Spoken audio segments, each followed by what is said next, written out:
Welcome, dear listeners. I'm Jonathan Carlin. And I'm Benjamin Carlin. And we invite you to join us through the Griffin Door, your one-way ticket to the enchanting world of Harry Potter. So grab your wands and dust off your broomsticks and join us as we unlock the treasures behind Chamber of Secrets, Chapter 7, Mudbloods and Murmurs. Oh. Sorry to throw such nasty language into the title there. I really couldn't avoid it. I know. There's really no two ways around it. This is, honestly, I know what the Murmurs are. Yep.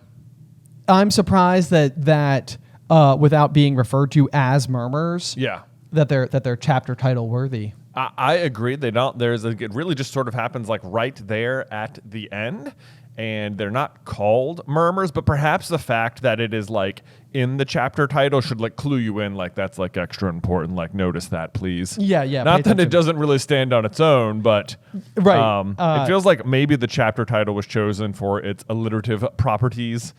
There's always that, yeah. And I do always love a good alliteration. But I remember stepping into this chapter, and for reference, for anybody who hasn't just like read this particular chapter and doesn't have it like totally top of mind, the Murmurs are going to be in reference to Harry's detention hours with Gilderoy Lockhart, where he will first hear Slytherin's monster letting out murmurs into the castle a little bit there. So that's what it's in reference to. As I entered the chapter, I was like, what are the Murmurs? What are the Murmurs? Like literally, like even having read this story as many times as I have, like it's funny because so often when I'm listening to the story, it's like usually with my headphones on the weekends when I'm doing like work around the house. And so like I don't pay a tremendous amount of mind to the chapter titles themselves very often. Like it's just sort of like going from one thing to the next. So that's what's so unique about this particular like project that we're working on is like the fine-tooth comb is directing your attention to like so many details that otherwise like you just happily glaze over and just sort of like, you know, let the story continue to unfold before right, exactly. you. But then when you're looking at it like individual by individual, it's like, well, now we need to analyze it. Like, does it make sense? Talk about that. Let's look at this. Let's look at that. Yeah. So one of the first things I looked at, as usual, was the chapter art for this one, which I have never really given a proper look before. And at first I was like, okay, what's happening here? And it's sort of like Ron looking at a cauldron. And I think like at a glance, I wouldn't have even like what it is Ron and the slugs that he's puking up in this chapter. Yes. But like at a glance, even knowing that happened in the chapter, it was not obvious to me that that's what it was because the cauldron is so big and it is overflowing with slugs. I'm like, I have vastly been underestimating the amount of slugs Ron is producing. Like this is a waist-high cauldron, which is literally overflowing with slugs. Like, oh my gosh, Ron, that I have not felt sorry enough for you over the years. I know the sheer dehydration that would tax a human's body to produce this many slugs to come out of you. I mean, volume wise, I think that the cauldron is as big as one Ron Weasley as pictured. I mean, yeah, he produces like his weight in slugs, if not more. Like,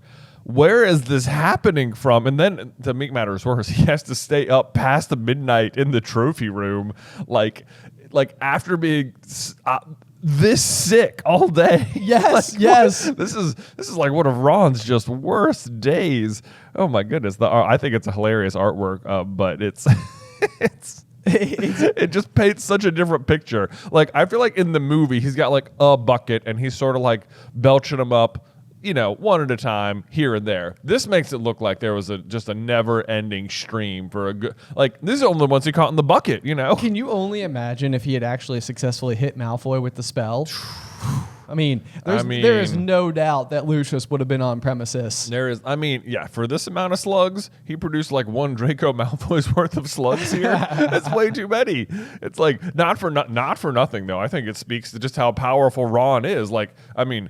I mean, according to Haggard later in the chapter, this is a tricky curse at its best. And I mean, Ron hits like a 12 out of 10 in terms of execution. Yes. If not for, if only he had sent it in the correct direction. I know, yeah. Although, to be fair, this is maybe like one of those weird things where it's like a malfunctioning wand can barely produce magic, but maybe when it does, it produces like a tremendous amount of magic. Perhaps, yeah. Because when Lockhart will later be on the receiving end of a backfiring spell from Ron's wand, Yeah. he will also have a memory charm that is like at 12 out of 10. That's true. Like, yeah. Yeah, of that like complexity. hospitalizes him for life. Yes, indeed. Yeah. So I guess that there is at least a fair bit of continuity to the incredible degree of the power of the backfiring charm.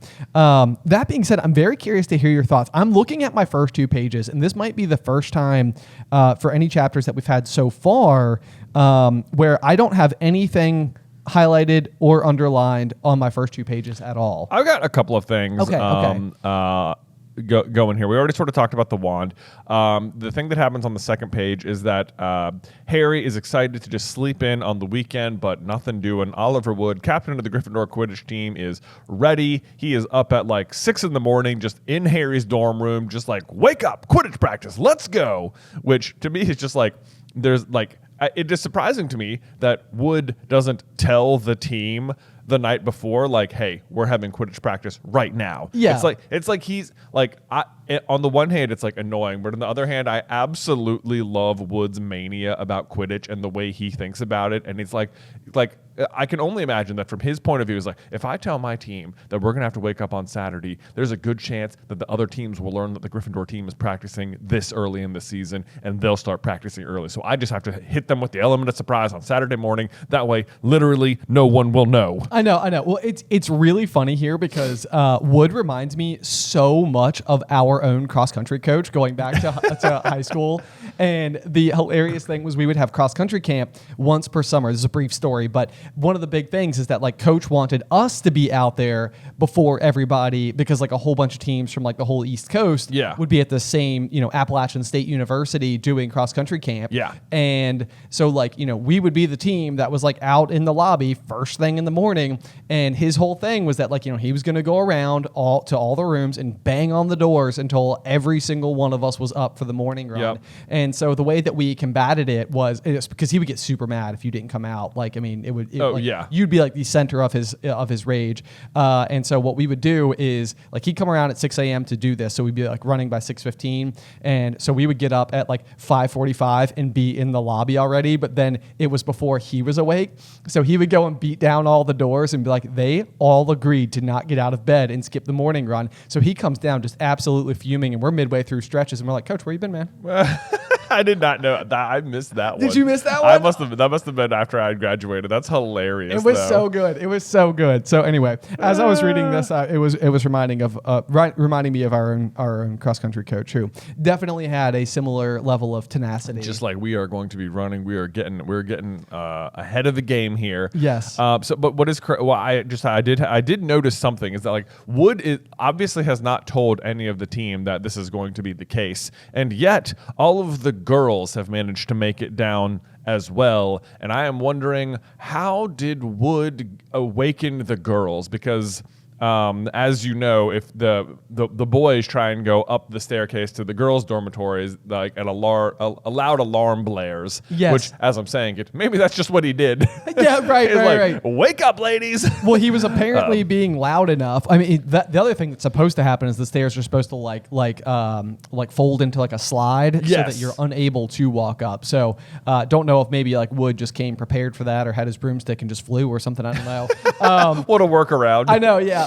But it seems like Wood was not taking any chances on his team not waking up, because one Colin Creevy was able to be roused by this morning call as well, and is just like, okay, I'm going to be involved as well, and I'm totally coming to Quidditch practice. That's totally it. I'm coming out there. I guess it's possible Wood like confided in some sort of other non-Quidditch player female to be like, all right, wake up. I'm going to need you to wake up early to go surprise the other girls, but do not tell them. Do not tell them. Yeah. Probably. Until the moment. Right. The other thing I sort of got from Wood in this was a very like almost Percy energy, but like about Quidditch, which I don't know if this is like one of those things where it's like somehow it makes it more like admirable or agreeable or like less grating than like Percy's like absolute, like, because his like total commitment is to like rule following and like being like studious or something, which obviously there's nothing wrong with being studious, but it's like when Percy does it, it seems to come across a different way. But like even if like Wood does seem to be like in like an overbearing level of like intensity about doing this, to the point where I'm like,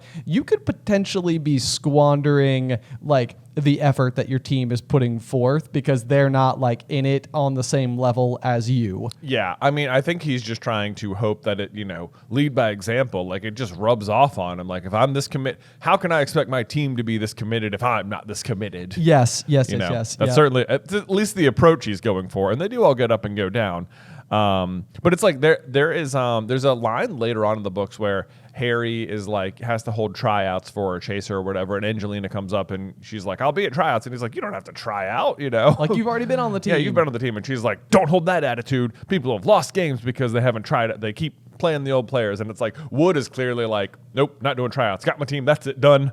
That's true. Yeah. That's true. So maybe like Wood is even like, it's like he's so determined to make what's there work that he's not even contemplating like stepping outside of anything else. Well, he has some other glaring weaknesses as a captain that I think are going to pop up in a couple of paragraphs here as well. But we'll get to that when we get to it. Okay, yeah, sounds good. Before that, yes, Carlin joins the fray, mostly as an exposition dump to remind the reader the rules of Quidditch. Oh my gosh, I wrote, because you have the whole sequence here where obviously Carlin is Muggle-born, so he doesn't know any of the details, and Harry's just like, there's bludgers, there's 2 beaters, that's Fred and George, the quaffle, big reddish one, 3 hoops, and the 4th ball, golden snitch, that's me, Seeker gets snitched, the game's over, blah, blah, blah. And I literally wrote like, hey, let's remind the readers of the rules of the game. That's exactly it. But like impressively done in like half a page. Everyone's always like, Quidditch is so complicated, and it's like, well, Harry just did it in like 4 sentences, so it's not that bad. It's really not that bad. Yeah. There's a bunch of like rules and stuff maybe you'd like to be aware of as well. But like if you're just gonna watch, that's like, I couldn't explain football in that many sentences.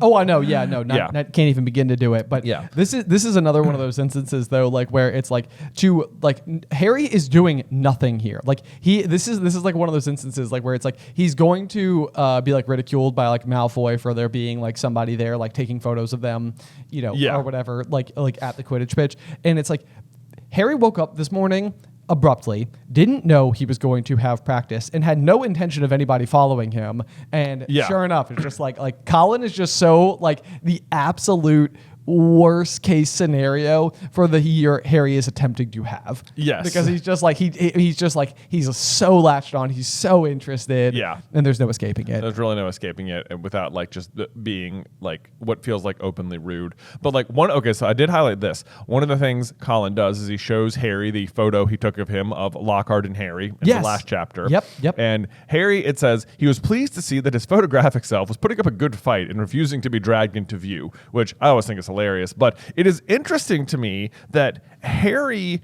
has like because this is the first time you've seen Harry in a picture, and it's like Harry has no say or no control over like, he's just sort of like watching him in the photograph, and he's like, ha, good for me down there. I'm doing what I would do. But it's like, he doesn't seem to have any like agency over what that picture of him does, even if it's behaving in the way he wants. But like when Dumbledore, like when Harry gets the chocolate frog card, and he's reading, he's like, I've got Dumbledore, and he like flips it over, he reads it to Ron, then he flips it back and he goes, he's gone. And Ron's like, well, you can't expect him to hang around all day. And it's like, well, why not? That when Ron says that, it makes it sound like Dumbledore has agency over the picture of himself in the chocolate frog card, whereas in this case, Harry clearly has no agency over the picture of himself that Colin took. I know, yeah. This is interesting because I wrote something down about this as well, because I was like, it's fascinating to me that the photo was capable of capturing the subject's like true emotions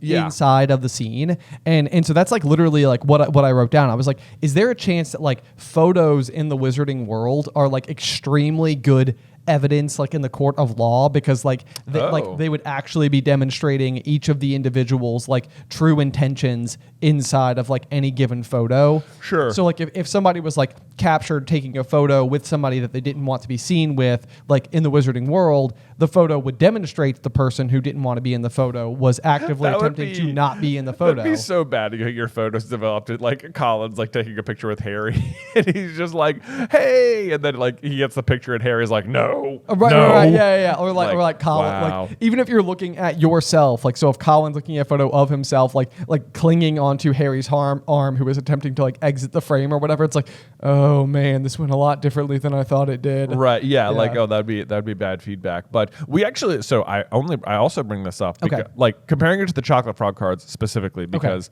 you and I have a theory about how the chocolate frog cards work. In regard to the Order of the Phoenix, Yes, which we is totally that, do. Yep. Yes, which is that, perhaps even Dumbledore specifically, but like after Dumbledore is being taken down by the Ministry, like they strip him of his Order of Merlin First Class and all of his titles or whatever. Yep. All that nonsense. Like they say, like, oh, he doesn't care as long as they keep him on the chocolate frog cards, and it's like it's just sort of like a joke. Like Dumbledore, like he clearly just doesn't care about titles and stuff. Like, yes, thank you for them, but whatever. Right. Like, but like the chocolate frog card is like, oh, of course that's more important to Dumbledore, like being on some sort of like confectionery. Right. Especially for like Dumbledore, who's like passwords to all of the like to the headmaster suite is always like a piece of candy. Exactly. Yeah. But like, so our theory, there's another line too where it was like the Order of the Phoenix has more refined ways of communicating than how Dolores Umbridge's fireplace or whatever. Yes, I think yes. Snape says that. Yeah. But it's like it's not explained what those methods are. So the theory is that that Dumbledore uses the chocolate frog cards and like has the Order members carry around chocolate frog cards of himself as a way of communicating with them. Yes. Similar to like the protean charm, like on the coins, which would explain then why Dumbledore might have like more control over his appearance inside of the chocolate frog cards versus like Harry in this picture, and would explain why he wants to stay on the chocolate frog cards. And then in Fantastic Beasts: Crimes of Grindelwald, there is a extremely similar situation when Nicholas Flamel opens up that book and then he like flips over to the page with the professor from Ilvermorny. Yeah, it's like a phoenix emblazoned book that like is almost like the forerunners of the Order of the Phoenix. Exactly. Yeah. But they have like a Zoom like relationship like via this book. Yes. So like to me, it feels like that is another example of like the same kind of magic Dumbledore is eventually using with the chocolate frog cards. So, yeah, totally.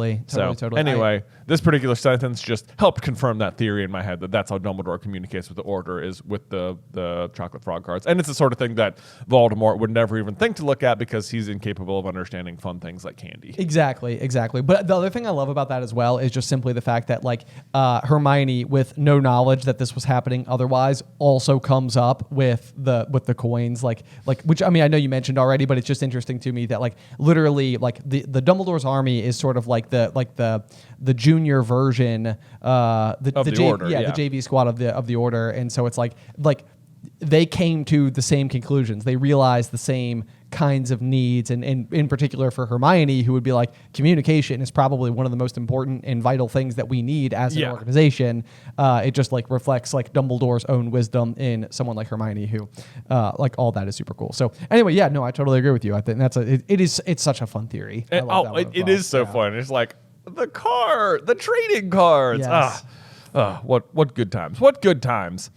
Man. So anyway, we get down to the Quidditch pitch, where this like reading this is just like it frustrated me reading this, especially knowing that eventually the Slytherin team shows up. Like Oliver goes out of his way to get his team down there, and then he's got 3 different boards. The first of which says took nearly 20 minutes to explain about his team, like the kind of strategies they're going to do, and then he has like 2 more under that, and it's like, are you telling me that like presuming they all took about 20 minutes? It's like he got them down there at like 6 a.m. and then talked to them for an hour. Yes. It's like, are you kidding, man? Yeah. Like, dude, like read the room. Like it should not be hard to tell that like several of them are asleep. like get in the air first or something. I know. I don't know. Yeah, get them back in the air, get them back excited. Just sort of like dip their toe back in, because that's the thing too. Is that like Harry there's like the whole like sentiment of like Hogwarts is my home. It's like that is where Harry is like at his happiest, and he's just had like a rough first week of school, and even Quidditch, which like is arguably like his favorite thing to do, like his favorite recreational activity. Yeah. Also doesn't sound very fun right about now. Oh my gosh, and so I know. You're like, man, like I don't like a world where Quidditch isn't fun for Harry, because that's like the like. At the end of the day, what everybody's fighting for, for all reasons, all the time, is like so that people can go and enjoy themselves the way that they see fit. Right. And it's like, oh my gosh, Quidditch needs to be fun. Oh, I know. And it doesn't seem very fun right I know. And then like especially right here, which I just like, I was like, Wood, catch him a break, man. He says, now listen here, you lot. We should have won that Quidditch Cup last year. We're easily the best team. But unfortunately, owing to circumstances beyond our control, they don't win the Quidditch Cup in Harry's first year. And what he means is, owing to circumstances beyond our control, is that Harry was passed out in the hospital wing because he defeated Voldemort and stopped him from stealing the Philosopher's Stone and coming back and conquering the Wizarding World. But, and then the next sentence is, Harry shifted guiltily in his seat. Like, guilty? What do you have to feel guilty for, sir? This is, it's exactly like last chapter where Lockhart's totally downplaying or attempting to match his own accomplishments to that of Harry's. And it's sort of like, why is everybody underselling the utter importance of Harry taking down the darkest wizard who has ever lived twice? I know, especially because according to Dumbledore, like whatever happened down there was a complete secret. So naturally, everyone knows. And it's like, if everyone knows, then why is everyone like freaking out at Harry? And that like also just I love how Wood's the reality of the situation and Wood's like interpretation of it just do not match at all, because he says like we're easily the best team, but then also apparently without Harry, Gryffindor had been a player short and had suffered their worst defeat in 300 years. I'm like, dude, you know what? The best team, even a player short, wouldn't suffer the worst defeat in 300 years. I know, yeah, and I wrote the exact same thing. I literally wrote a note. I highlighted it and said, "This seems absurd." And because when it comes down to it, it's like even if they had not played any Seeker at all, it's like surely in the past 300 years, Gryffindor has just lost a game ever, which would just mean like in the Seeker only scores via the snitch. Yeah. So it's like you would just assume that the outcome of this game should be very similar to that of any other game where Gryffindor just didn't secure the snitch. I know. First. So like the rest of the points are just still on the other team. Yeah, exactly. Or on the rest of the team. It's not like Harry's doing anything to help them score points with the quaffle. I know. Yeah, this is the question though. It's like when you imagine Quidditch or like what it would actually be like in real life. The real question is almost like, is the Seeker contributing? It is never described this way. Like it seems like for the most part, everybody goes up in the air. The Chasers are doing quaffle stuff. The Beaters are doing bludger stuff. And Harry is looking for the snitch. Yeah. And it's like, is it the case that like throughout the game, like there are like detours where like Harry is going and like flying in formation with the Chasers, and they're like, oh crap, they got 3 people over there. No, wait, Angelina Johnson's actually over there this whole time. No way, we didn't see that. I think there is one example I think where like Harry like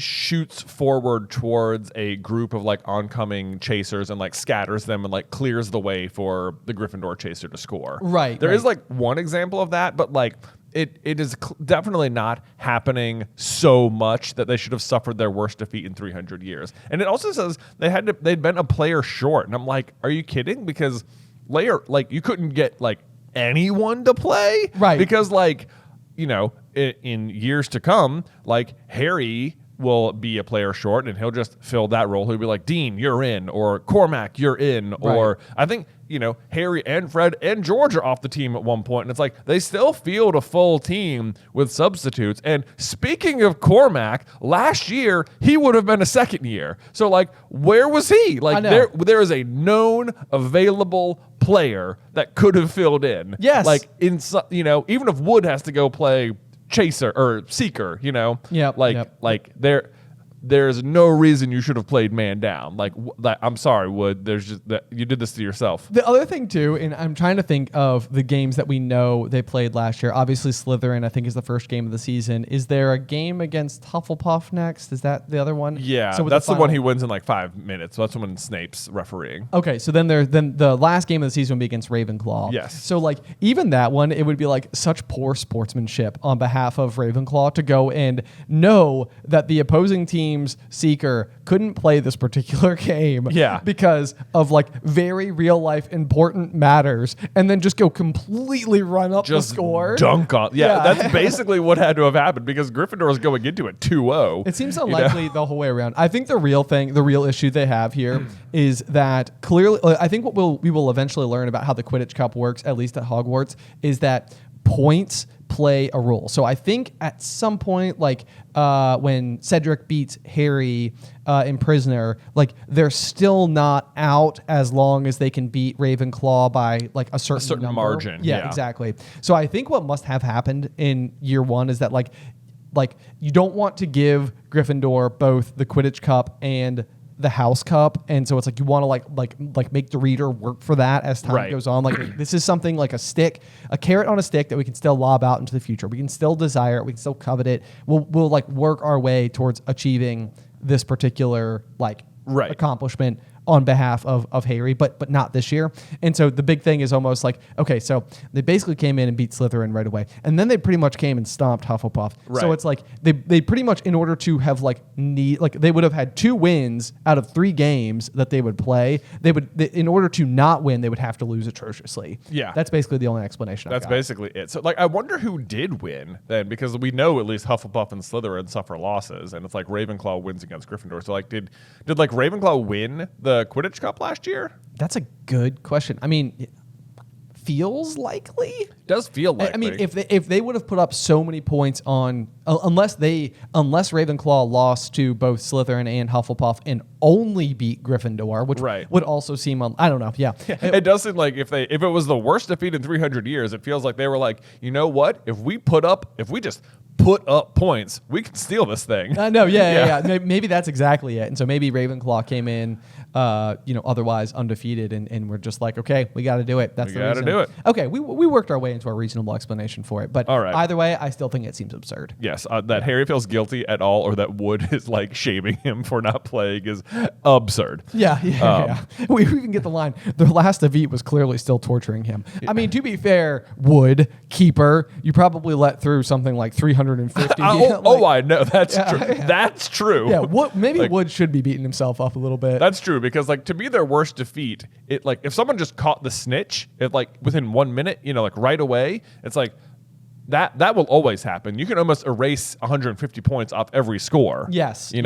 That's always there. So for it to be the worst defeat ever, it's like he had to be the one letting the goals in, because certainly unless he was playing Seeker instead of Keeper or something. But that seems possible. I guess so. That would be terrible logic.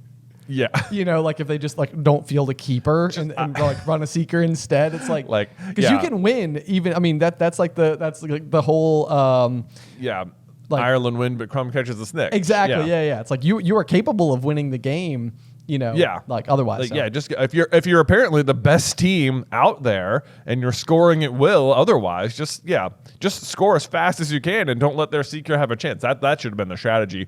Also, field a 7th player. Yeah, just do that. Yeah, just anyone. Anyone who put Neville out there. Right. Maybe just put him in front of the ball. Maybe they'll just hit him. Exactly. Like just park him in front of one goalpost and that's it. That's it. They can't score here. Can't score here. Yep. Anyway, so otherwise, So we're getting a feel for just how long-winded, I guess, rather Oliver Wood's training. Yeah. The sun is completely up. Yes, the sun is completely up. Then you get sort of like a really just good timing, I guess, in terms of like what plays out. But Carlin is now just frantically clicking away, taking photos of. Oh, that's the other thing. Carlin is still out there. Yes. They've been in the locker room for like minimum an hour at this point. He's just been like, I guess this is how it goes. I'm not even hungry. I got nothing to do. Yeah. So no problem whatsoever. But I mean, this is like one of those things where like Oliver is like, he could be a Slytherin spy trying to find out about our new training program. Paranoid much? Oh, I know. Like, it's so paranoid, but I was like, I also just sort of love his tunnel vision. Like, everything is about Quidditch. Yes, It's yes, like, yes. why is that person taking pictures? It's probably a Slytherin spy. It's like, dude, that shouldn't be your first guess. Right. But the timing, though, and Slytherins don't need to spy, Oliver, said George. What makes you say that, said Wood testily. Because they're here in person, said George, pointing. Several green robes were walking onto the field, broomsticks in their hands. Oh, man. This is another one of those things where it's just like the circumstances don't make sense to me based on just like how professional teachers should or could operate. But basically what we have going on here is the Slytherins, owing to the need to train their new Seeker. Snape is being such a Snape right now. He absolutely is. It's like, okay, it's the first week of school. Every Quidditch team is probably needing to train a new That is teammate. exactly what I wrote. I said, this would have been true of any team. This is such dumb reasoning. I know, Like, yes. Yes. Owing to the need to train their new Seeker. Like, what? So what? If the Gryffindors had a new Seeker, it'd be like, oh no, we can't impede on that. But because it's the same 7, it's okay to double book it. This is the type of thing where it's like, in my mind, there could be a scene, and like this is like whenever I imagine a much more drawn out version, like TV show version of this, where we can get like a lot more perspectives of more characters. Like even if it's happening in the background of a scene, having something after this sequence where McGonagall is just absolutely ripping Snape a new one, like in the Great Hall, because because Snape is overriding one of his colleagues in order to do this. Oh, basically, someone is like, mad. There's clearly like a go sign up. If you're a Quidditch captain, here's the sign up sheet for the field, and clearly, like Flint was like, well, they booked it.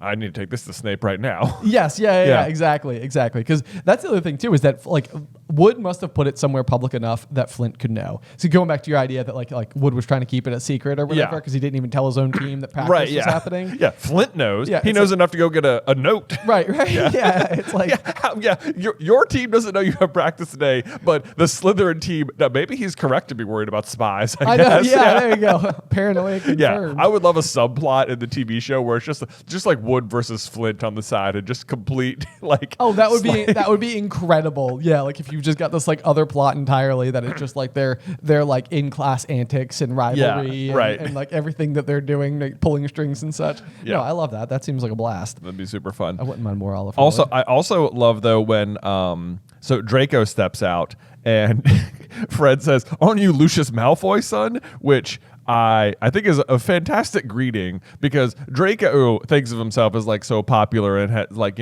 but like I love how in this situation his reputation does not precede him. He's like, "Who are you?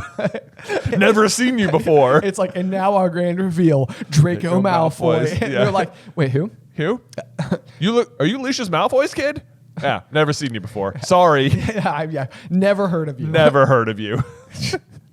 So I like Fred's sort of. I don't know if it's better if Fred genuinely doesn't know who he is or if he's doing it on purpose. But I like to think. I mean, I think the way it reads is that he doesn't know who he is, but I like to think that he did it on purpose. Exactly.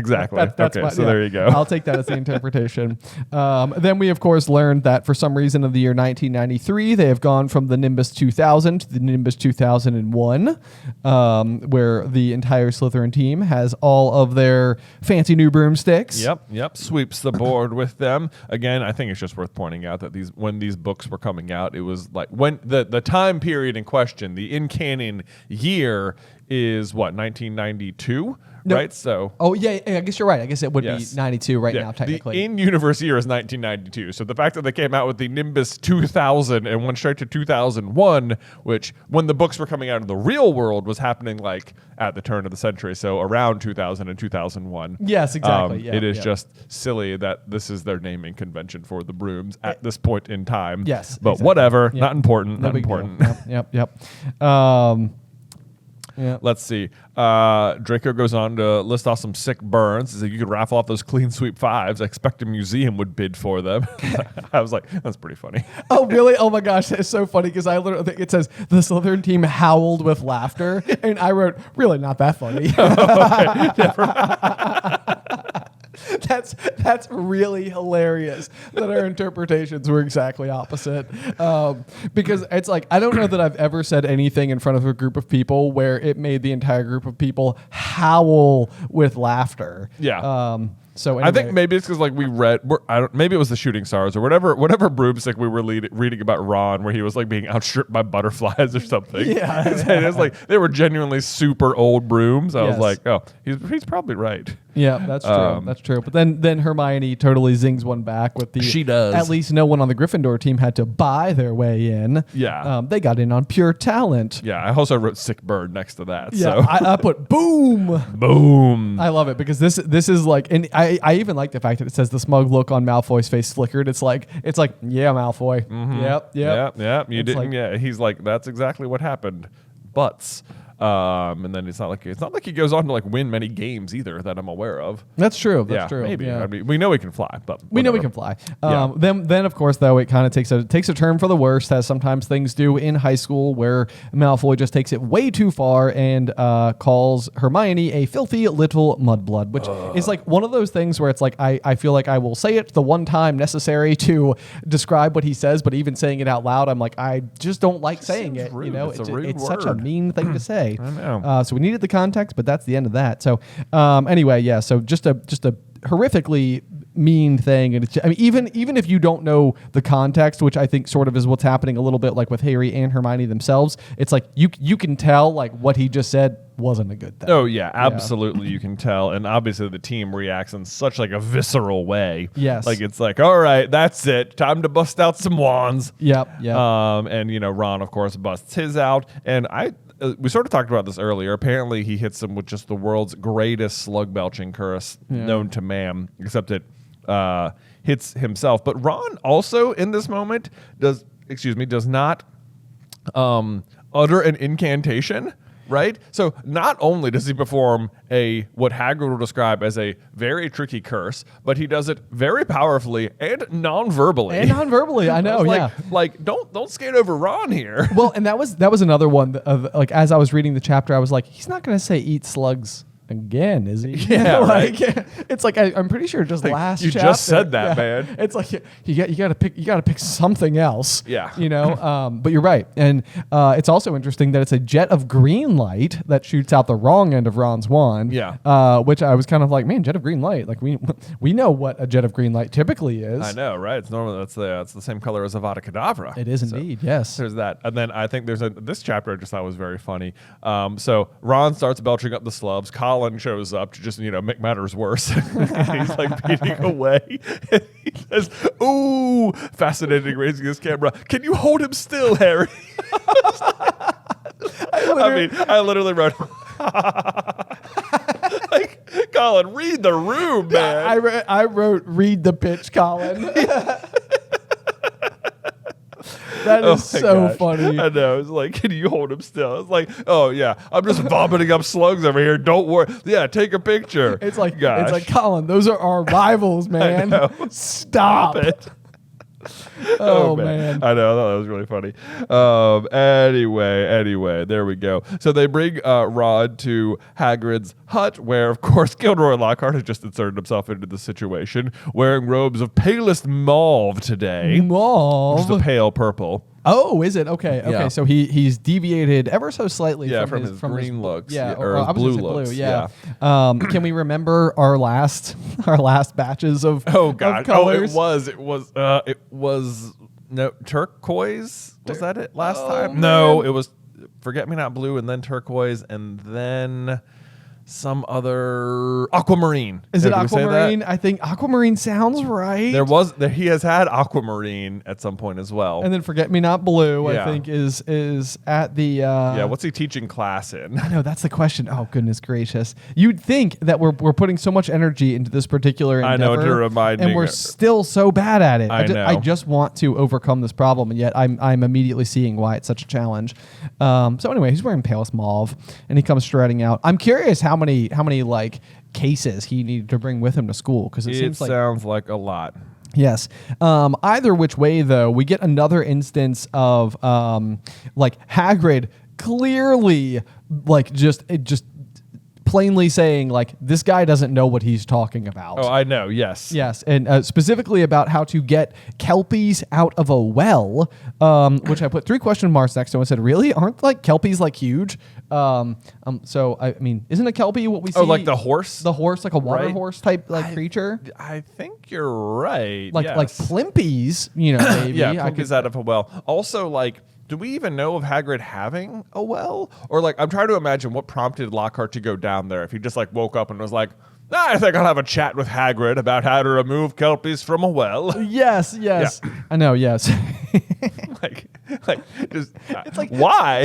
stop showing your hand, bro. know. You don't know what you're talking, and you know you don't know what you're talking about. Anyway, so that's like one of those things though, where I guess when visually you see what a kelpie looks like though in Fantastic Beasts: Secrets of Dumbledore, is that when we get the kelpie, or is it Crimes of Grindelwald? Okay.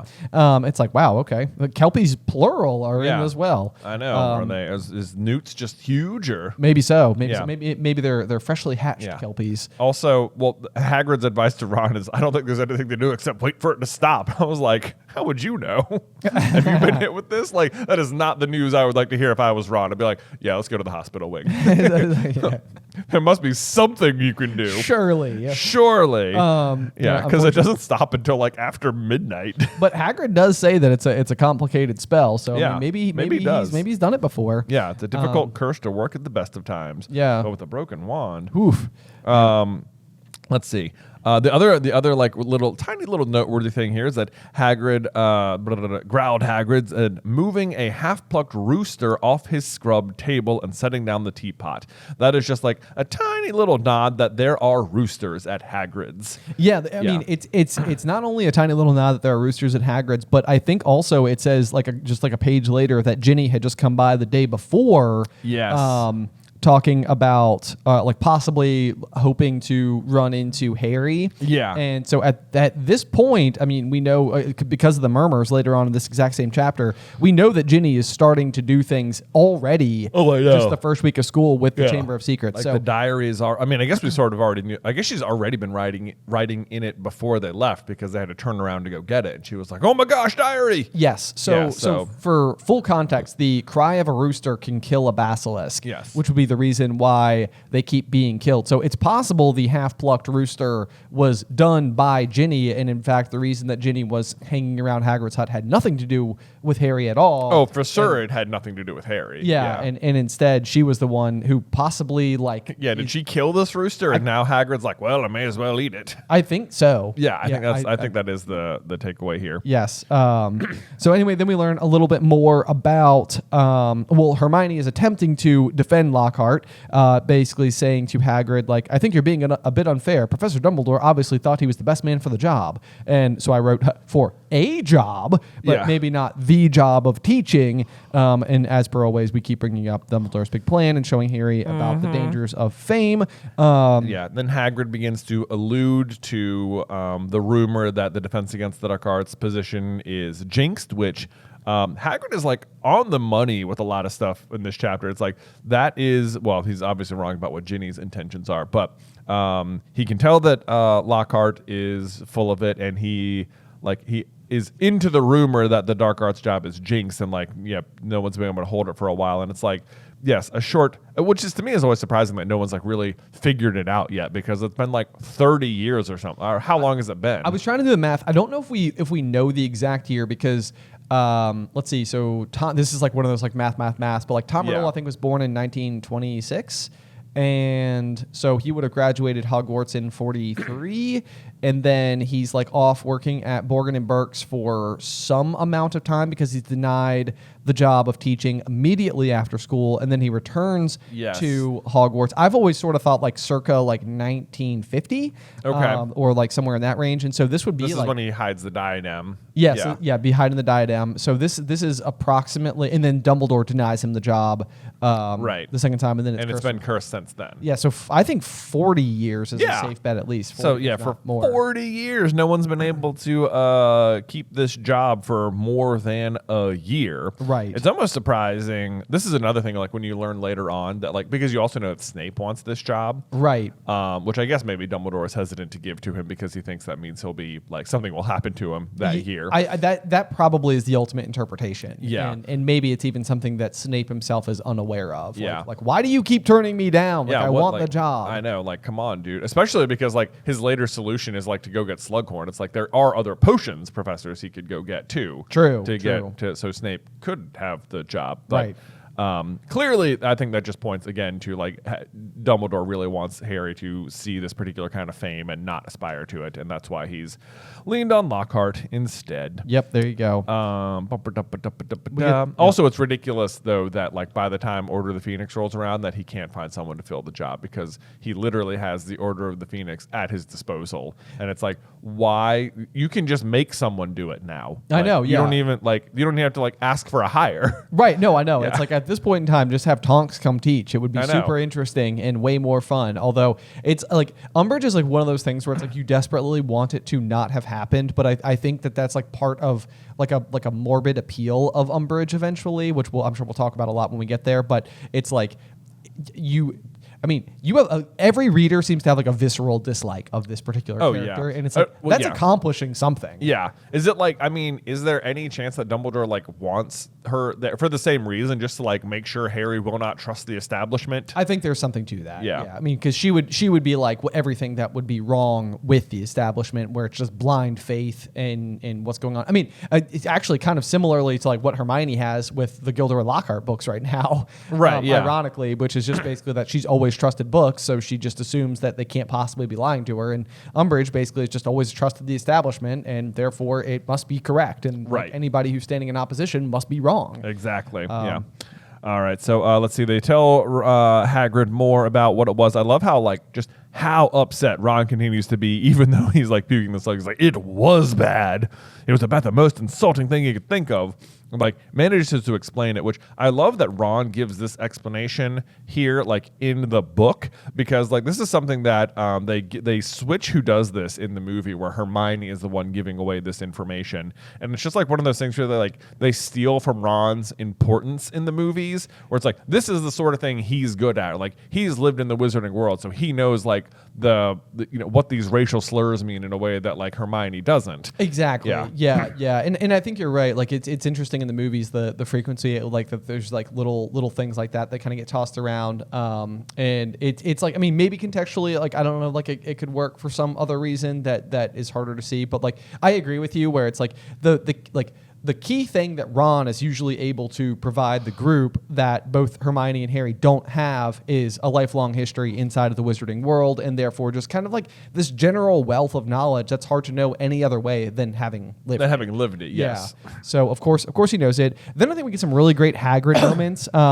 He says like basically like Hagrid's sort of like coming to Hermione's defense and says, and they haven't invented a spell our Hermione can't do. And he said Hagrid proudly, making Hermione go a brilliant shade of magenta. Love that. That's just like one of those things where it's like Hagrid's just like totally doting on her. And I love as we scroll down a little bit. Well, then he gives some like good wisdom about like, it's probably a good thing you didn't actually hit him. I suspect Lucius Malfoy would have come marching up here, and you would have been in a lot of trouble for that. Mm-hmm. But then he shifts his attention to Harry. I know. And I think this is the funniest thing. He says, "Got a bone to pick with you. I hear you've been giving out signed photos. How come I haven't got one?" Oh man, I learned the same thing. Yeah, I just said top shelf humor, Hagrid. I know.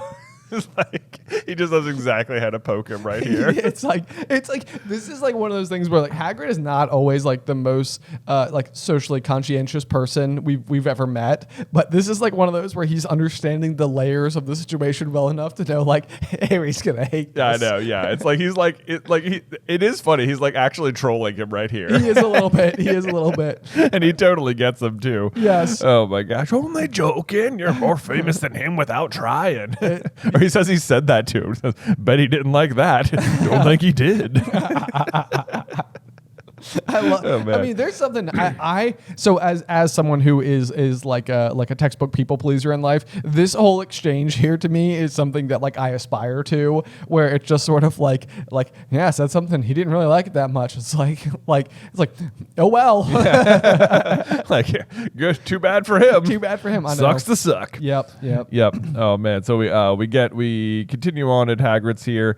You get a little bit of a little reminder. He had been expelled from Hogwarts in his 3rd year, but Harry had never found out why. And it's like it's one of those things like you don't even realize that the mystery of the Chamber of Secrets was starting to be set up in year 1 back on like the House in the Hut, or whatever. But it's like oh yeah. So it's like, but because it was brought up then and not resolved, it's sort of like you have no idea that it's like when it's going to be resolved. Like certainly eventually you'll learn, but it's like it's telling you, it's reminding you of it in this book, but you're not like because it was set up in the last book, you're not aware that it is going to be like a central cog in this book. Exactly. Yeah. Yep. And Hagrid is otherwise so like, positive and jovial. It's definitely one of those things where you would never assume that he would have like a direct connection to what is eventually going to be going on at the castle. Yeah. So let's see here. Then he does drop the line about Ginny. Said, "That's what your little sister said. Met her just yesterday. Said she was just looking around the grounds." Which is like, even if you look into just that, the way he phrases this, it was like she didn't go to visit Hagrid. Like Hagrid does meet with her and talk with her, but it's not like Ginny specifically went to visit Hagrid. She's just like wandering around by herself, which you just sort of like. And then it's like there's such a good diversion here. It's like I reckon she was hoping she might run into someone else, and it's like, but that's not, even that doesn't really make sense, because what is this? This is like Friday afternoon that she's doing this. Yes. Like where, like the place Harry's most likely to be is like in the Gryffindor common room, where like, she also has access. Where she has, it's like it's not hard to run into Harry. Exactly. Yeah. At this point in time, this is like one of those things where it's like it always feels like there's this like kind of blurry illusion going on, as if there's like way more students at the school, but like you have like maybe 70 students total in your house. Like that is not that many people. You would know 70 people by name in 2 weeks. Yeah, and especially if like the person that you want to talk to happens to be your older brother's best friend. Yeah, you're absolutely crossing paths. Yeah, but either which way, especially because earlier in this chapter it was revealed that apparently Colin Creevey's already memorized Harry's schedule, and it's like Ginny's already obsessed with Harry, so probably she could have done that if she wanted. Yeah, probably so could. But so obviously she's out being, well, not obviously being suspicious, but like that is what she's doing. But it's a good misdirect. This is another one of those things diversion. Where it's like you would never think twice about it or have any reason to think twice about it, because it's been so reinforced that Ginny has kind of got this like crush on Harry from afar. And so it's like if you're reading this the first time, you could read this chapter of this page and there's nothing about it that would stand out in such a way that you're like, ooh, that seems suspicious, or even like the rooster. But then once you know, you're like, oh, I know exactly what was actually happening. Exactly. Yep. Sneaky. Very sneaky. All right, what's the last thing? Let's see. Then they go back upstairs and they have detention, right? That's what happens next? Yep. Pretty much go back up to the school. McGonagall lets him know that there's going to be 2 sets of detentions that are going to be separate, that Ron is going to be polishing silver in the trophy room with Mr. Filch, and with no magic, just elbow grease, which like totally, like this, that's like one of those things where like if I were to have to go and do it, I would just assume that I would do it with elbow grease. Right. So it's like funny that that's like an extra layer of punishment. Right. For Ron. But then of course Harry is going to be helping Professor Lockhart answer his fan mail. Yeah. Just like, oh, no, Professor, can I do the trophy room too? Certainly not. Oh man. So then they go there. Harry eats something a little less bland for dinner. He has a shepherd's pie. Hey, way to go, Harry. Branching out. I know. I love when he gets into Lockhart's room. He goes, here's the scalawag. The scallywag. Of course. Yeah. Oh my God. Lockhart, he's just so silly. Let's say I love how it says he has countless framed photographs of himself in the room. I just wrote can you imagine? I wrote the same thing. I was like, imagine having signed frame photos of yourself. I know. It's like, oh my gosh, man. Dude. It's like, what are you doing? The vanity. The next page, we see that Lockhart generously is allowing Harry the opportunity to address the envelopes. I know. I know he's really under the impression that this is like he saved Harry from a detention. It's I know, like, yeah. what a treat. Just come help me address envelopes. That'll do it. Yeah, the first one is to Gladys Gudgeon, bless her, huge fan of mine. Which fact she is. She is indeed. Yes. She continues to be a huge fan, even to when you fast forward. That's like one of those like fun like little like callbacks way after the fact. In Order of the Phoenix, when it's Christmas on the Closed Ward and you're getting to run into Lockhart again for the first time since Chamber, and I think it is also the case that Gladys Gudgeon in that chapter is still writing to Lockhart. She reminds me of Madame Marsh, who's always on the night bus. Ah, yes, Like, indeed. yes, this person's associated with this thing. It just creates these like little continuities between the characters or the objects or whatever. I know. I love it. I love it. So that's pretty fun. And so I love also, I mean, how long does he say it takes? It's like it says it's after midnight at some point when they eventually leave. Yes, he says, we've been here nearly 4 hours, which means, because the detention started at 8, that they are there like past midnight doing this. I know. Like, oh my gosh, it is so long. Like, it's like such a remarkably thorough kind of punishment. Like in high school for us, like if you got like in trouble, you had a 1 hour detention where you just sat quietly and did nothing. Yeah. Like after school or before school. Right. Like that was it. And like, I mean, if it was just 4 hours of sitting there, that would be terrible. But like at the same time, like Gilderoy Lockhart has then been writing letters to fans for 4 hours. I mean, he is at least dedicated to his people. It's a kind of commitment for sure, because that would be a lot of time to be sitting there just writing away. Imagine if you had to address the envelopes too. Goodness me. But apparently, this also just makes you think though, like what if when the hours? Like. Exactly, but like when the owls are delivering the letters to Harry, the envelopes are always addressed so humorously, and it's like it just feels like they're sort of like magically addressed. You're right. It's like when do they ever have to address? Like, why do you have to address the envelope? Are you using regular mail, or isn't this just going to be like, take this one to Gladys Gudgeon, owl?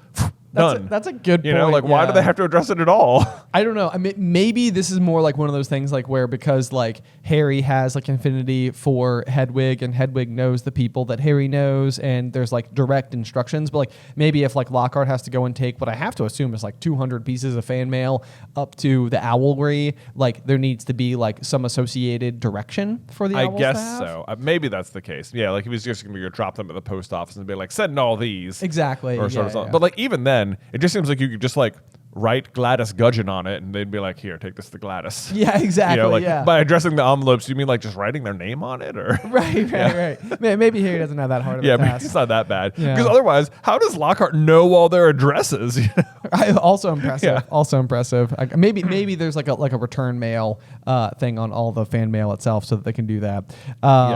Either which way, though, there's a couple of other like deeply important things that happen here, which is that for the first time we get the basilisk. Yes, the ice cold venom voice that says, "Come to me, let me rip you, let me tear you, let me kill you." Which this has never really stood out to me before, but it's sort of like violent for a snake that like is primarily like its primary dangerous characteristic is its eyes. Yeah.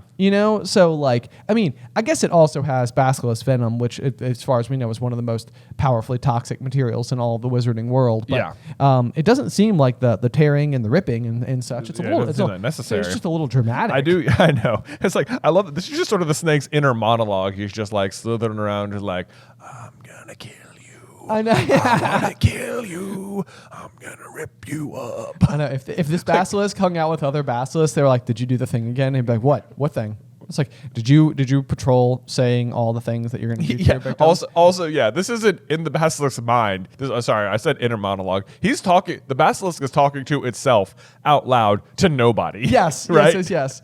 And presumably, like that's the other thing too, is that like nobody can understand snakes, but people should still hear a noise. You'd think, right? Yeah. Like but either which way, it's fine. But yeah, so I do remember as a kid reading this particular page for the first time and it terrifying me. Oh, really? Like, yeah, this was definitely like very scary. Like, oh man, like like what is it? What could it be? So yeah, that's I mean I remember that as a kid. It's definitely like a good way to like take the tone of the story that's been sort of just like it's had like some like bummer type of moments so far, but like nothing like dark. And now we're definitely like it's like okay, this is pretty intense all of a sudden. This is maybe like a little bit scary. Yeah. But Lockhart obviously doesn't hear the voice, and so that can be like a little bit jarring. Finally, they get back to the Gryffindor common room where Harry runs into Ron, where interestingly, there's also like another clue as to what's happening from like what Ron has been doing, because he had to polish the award for special services to the school. Right, which ends up being a fairly important little piece of information they get there. Since it's specifically for Tom Riddle for yeah. finding who opened, or who believed to have opened the Chamber of Secrets, which was of course Hagrid. Yeah. So a couple like lots of little seeds are being planted. There all really this are. Chapter. There's Yeah. also just like a little possible continuity error here where it says 14 times he made me buff up that Quidditch cup before he was satisfied, which is interesting just because I think later on McGonagall says like she can't stand the sight of the Quidditch cup in Snape's office or something, or like she would like to bring it back to her office or something like that. Like it makes it sound like there is but a singular Quidditch cup that changes location based on the last year's season champion or whatever. Yeah. So it's like shouldn't the Quidditch Cup be whoever won last year is? It does. Why is it in the trophy room? I mean, yeah, and that's like an easy one to like just sort of like miss on, because it's like it's the trophy room and it's a trophy. Why wouldn't it be in the trophy room? But it's like you're right. There does seem to be like a very like I think the Stanley Cup in hockey is that way. Where, right. Like, yeah. It's like there's a single trophy. Right. Yeah. Like it's not like the Super Bowl where there's like a trophy that goes to like each year's winning team. Like the Stanley Cup just like is the same Stanley Cup, and it just goes from like team to team to team based. Right. on Like while you have it, you have it, but right. then you better win again, or we're gonna take it. We're gonna take it. Yeah, it's gonna go to the next place.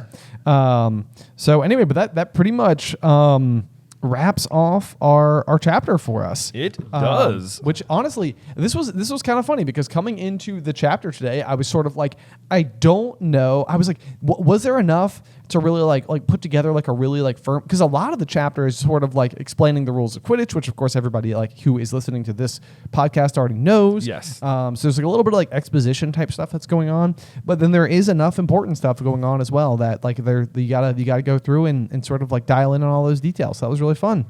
Yes, it was. Yeah. So we ended up having a lot more to say about it than I would have, as is always the case. But I know. would Yeah. have thought, yeah. Now I'll be especially curious about our next chapter, which is going to be chapter 8, the Deathday Party, because this is another one of those chapters where it's like I would rank it up there next to the break-in at the Ministry in Deathly Hallows, where they go undercover and Oh, and yeah. do all that stuff. It's like it's like I love heists, and I don't like that chapter, and I don't know if it's like the use of the polyjuice potion, or like maybe even like the audiobook, like Jim Dale like provides all of the voices as like different characters versus Right. just like Harry, Ron, and Hermione. I don't know what's going on with it, but the Deathday Party is another one of these chapters where I'm just sort of like, that's forgettable. Yeah, the Deathday Party. Yeah, I mean they skip it entirely in the movie. They do, which is ironic. I mean, I'm saying that as if it's not an important chapter, because we know important things will happen inside of that chapter. So we'll just have to look forward to next week. And again, chapter 8, the Deathday Party. Yes, we will. Yes, we will. In the meantime, I've got a review here. Oh, okay. Lay it on me. From Chica Gomez. It says, so much fun every week. Greetings from Puerto Rico. You guys are actually the reason I got into Harry Potter in the first place, and now, thanks to the podcast, I actually look forward to driving to school. It's been a blast. Really looking forward to all of them. Question that's kind of been bothering me for a while. Why do the Deathly Hallows have such a legendary status when they're all basically duds that don't really accomplish their claim to fame? Harry gets found a bunch of times with the cloak, the Elder One changes masters all the time, and the stone doesn't even do the thing in its name. Just seems like people would notice they aren't as amazing as the stories portray them. I think that there is absolutely a fair amount of truth to that. I mean, I think the Elder Wand by creation is kind of paradoxical, where it's like it's the most powerful wand that ever existed, but then because you become the target of other powerful wizards, it's sort of like it continues to bolster its reputation for greatness, but also continues to paint a target on the back of he who yields it or she who yields it in a way that is very much like it's a blessing and a curse, sort of like, if you've got it, then people want it, and that becomes like the Game of Thrones type of situation. It really is, yeah. And it's like it doesn't even seem like, I think we recently made a theory that like maybe the Elder Wand has only ever had like two masters maybe.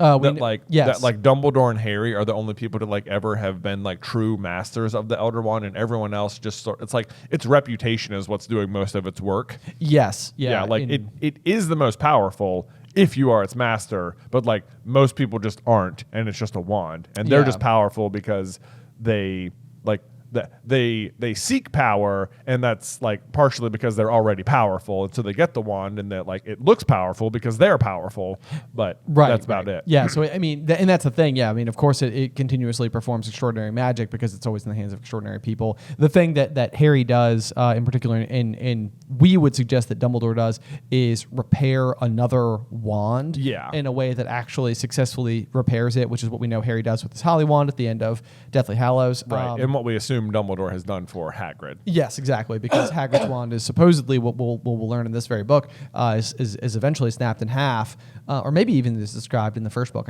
I think it is. Maybe it's snapped in half. But because Ollivander talks to him about it. He's like, "But you don't use it." Right.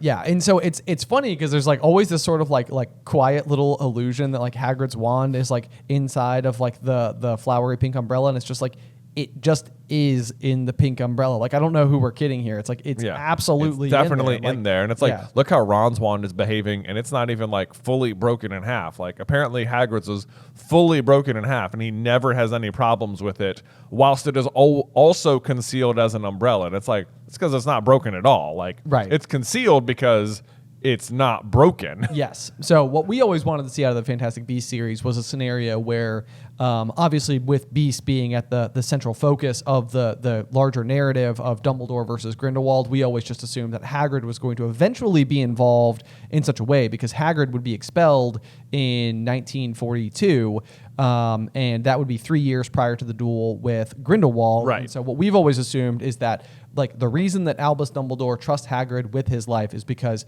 in that interim, Hagrid does something to earn that trust, and the reward that Dumbledore then can bestow onto Hagrid as like his show of gratitude, being the new wielder of the Elder Wand, is to repair Hagrid's own wand and then permit him, like intermittent usage as needed, which obviously is still sort of kept largely under wraps. So that's sort of the sentiment there, is that the Elder Wand does have special powers, but they need to be earned by the Elder Wand's respect. Yeah. But otherwise, it's like, as far as your question, why do the Deathly Hallows have such a legendary status? It's like the invisibility cloak and the resurrection stone really don't have legendary status. Like, most people don't know of their existence at all, or else just sort of consider them fairy tale objects. Like, they really aren't legendary objects. And I mean, like, Harry does effectively use the resurrection stone. It's like it doesn't bring people back from the dead, but like it can do a thing. It can do something. Yeah. And like that is unique. Right. Yes. Like you could call on your lost loved ones. And I mean, I suppose depending on whether or not you subscribe to the belief that Death created it versus the three brothers, just being clever wizards, which we sort of toggle back and forth on, sort of just depending on the narrative. But I mean, like, the Resurrection Stone and the Elder Wand were both supposed to be lures for Death, and largely they are. Yeah, well, and that's like, that's also the Harry difference, where it's like, it's a big trick by Death, where it's like, it's supposed to drive you mad because you can't be with the person you love, right? Because they're dead, but like, so that'll make you want to be dead. But then Harry is, of course, completely different, and he's able to use it in the successful way to bring people to help, like, literally escort him to death on purpose. Right, which follows the theme that, like, death is not something that should be necessarily feared. Yeah. In some capacity. Whereas then the invisibility cloak, of course, has like the special function of being passed from hand to hand, and is largely considered to be the more wise choice of the three Hallows. And our latest insertion is that in King's Cross, when Harry is talking to him after he's like in limbo, Dumbledore alludes by saying, like, the cloak never worked for me as it would for its true master, and that sort of suggests like that the cloak does do something extraordinary for whoever it actually belongs to. Right, because the other qualities of the cloak are that it never fades, it continues to endure over time. And that it can Dumbledore says, like, it can shield others as well as itself, and it's like, but like even in the book, even this far, like when Ron is feeding Norbert the rats, like he just takes the invisibility cloak off by himself, like down by himself, and uses it, and it's like it still makes Ron invisible, even though he's not like the true master of it. So it's like it does what it says on the box all of the time, no matter who's wearing it. So it just sounds like Dumbledore is suggesting there is an extra power associated with the cloak for its true master, which Harry would be. And so yeah, our latest theory, which we've been working on this one for like 5 weeks now on the What If James Had Kept the Invisibility Cloak series over on the main channel, yes, is that for the true master, the cloak would make you not just invisible but unfindable, like in a similar capacity to like the Fidelius charm or something. Yeah, exactly. So yep. And I think like there's the one instance I think where Draco spots Harry jumping on like the luggage rack in Half-Blood Prince and is able to like Harry's under the cloak, but Malfoy knows he's up there, and he like sees his ankle. He sees his ankle, so Yeah. that's the thing. It's like Malfoy could just be directing a spell at where he believes Harry to be, which also happens to be where he is. So that's that would probably be like the biggest like point of contention for this particular belief, because while Harry is otherwise very frequently nearly caught under the invisibility cloak, I can't think of any instances where somebody like finds him and like yanks it off of him. Yeah. And it's sort of like, haha, we found you. Yeah, I think the out for the Malfoy situation is that he sees his ankle up there. Yeah, that would be So my it's like, argument yeah, as so well. there, Yeah, there there's- is there, and I think Moody can see through it as well. That's a But whole other. that's a whole different can of worms, and I think it speaks more to the power of the eye than it does to the failings of the cloak. Yeah, which if you wanted to like delve into that theory, the very broad strokes version of it is that like Grindelwald also has a blue eye, and so like we've sometimes suggested like, is there a chance that like, because we know that Dumbledore and Moody have been like longtime allies and Yeah. have like worked together against Dark Wizard, so it's like that's another situation where it's like in a Fantastic Beasts perfect case scenario is a world where we see like a really young up and coming Alistair Moody, Yeah. who like plays a vital role in like what he takes from the situation is the swiveling blue eye, and like Right. and you discover that like what Grindelwald in his hunt for things of caliber such as the Deathly Hallows, there are in fact other magical artifacts out there of similar caliber, one Yeah. of which could be like an all-seeing eye. Right, yeah. I mean, and then like an all-seeing eye is just like an also sort of like a recurring trope in like fantasy Yes, and stuff, yeah. like via like Odin or Sauron. or Yeah. those sort of things. Yeah, So yeah. It does seem like we don't know the full history of the eye. Like, was it given to him? Did he like? I always wonder like, did he? I was wondering this the other day. Did Moody lose an eye and then was given it as a replacement, or did he just like replace it himself because he found this one? That's a good question You as well. know. It seems like based on his gnarled state, he largely, I would assume that he would have lost. That's what an I eye. assume, yeah. and that would be because I mean, even like there's something so weird to me about eyes, and like I feel like I could get like real weird about it, but like it's like I can't imagine optionally being like I'm gonna upgrade my eye. Hey, well, you know what? Just to continue this theme is that even in Name of the Wind, the other series we love is that Celatos does this exact thing. You're right. Yeah, he just stabs his own eye out and gets a greater vision or whatever. Yes, I don't know. Yeah. But, Man who cut out his own eye and saw better. There's a really there's a really good line, Yeah. about it in the book, but either way. that's for a different podcast. That's exactly. There you go. But you think we have a lot to say about Harry Potter? My goodness. Gosh, Name of the Wind.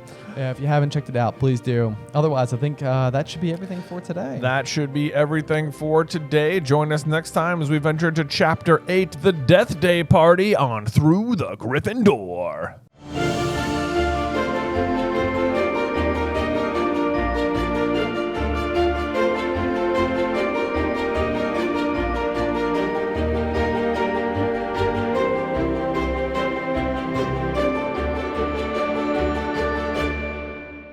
Welcome, dear listeners. I'm Jonathan Carlin. And I'm Benjamin Carlin. And we invite you to join us through the Griffin Door, your one-way ticket to the enchanting world of Harry Potter. So grab your wands, dust off your broomsticks, and join us as we unlock the treasures behind Chamber of Secrets, Chapter 8, The Deathday Party. Oh, man, oh, man, oh, man. Okay, so let me just say right out of the gate, right up there with the heist to steal the locket, in book 7 Yeah. from the Ministry. This has got to be one of my lesser favorite events of the entirety of the saga. The Deathday party. The Deathday party. Yeah. I will say that like we ended chapter 7 and I saw the chapter art and I saw the chapter 8 and I saw the title and I was like, man. I normally I'm so enamored with everything to do with this series. It's all so much fun and Yeah. I always enjoy getting lost in the magic. And then this one popped up and I was like, next week's episode's I'm gonna have to really dig deep for this one. And then I will say that I read the chapter and I was like, this is actually, I mean, it is fun. It is fun. It's A lot of chapter. very interesting things happen. A lot of interesting things get set up. There's like a weird amount of drops for like book 6 stuff that happens in this particular chapter. You do get like a much more up close look at all of the ghosts. The Chamber of Secrets is like officially opened, so that's exciting. That's true. So there are some things that happen, but it's like this is one of the things they didn't put it in the movie. They just sort of like, instead of going to the Deathday party, Harry just discovers the cat on the same day as he does the detention. Is that right? I think don't know. so. Yeah, I was trying to remember exactly how this goes. And on that exact note, let's just talk about the cat itself because it is also part of the chapter. Oh, what's art. the chapter art? All right. And I say the cat as if we don't know the cat to be Mrs. Norris. So the chapter art itself depicts Mrs. Norris looking. I mean, and I mean this in the most loving way per the internet and memes possible, but rather cat derpish. Yeah, it's pretty derpy. I think there's even like maybe I think it's a little bit of like a tongue sticking out. Yes, and like definitely. Some frayed whiskers coming off of poor Mrs. Norris there. It actually gives much more of like a potentially empathetic feeling towards a cat that otherwise is generally regarded as being like the worst. Yeah, well, I mean, it is the worst, but it's like you probably still don't want her dead. No, of Yeah, course not. right, Yeah, yeah. never. But I was just saying, I feel like there's maybe like a tick more endearing per the chapter art than I usually feel towards the character itself. The one thing that I'm most curious about is what Mrs. Norris was doing with her tail wrapped around this torch.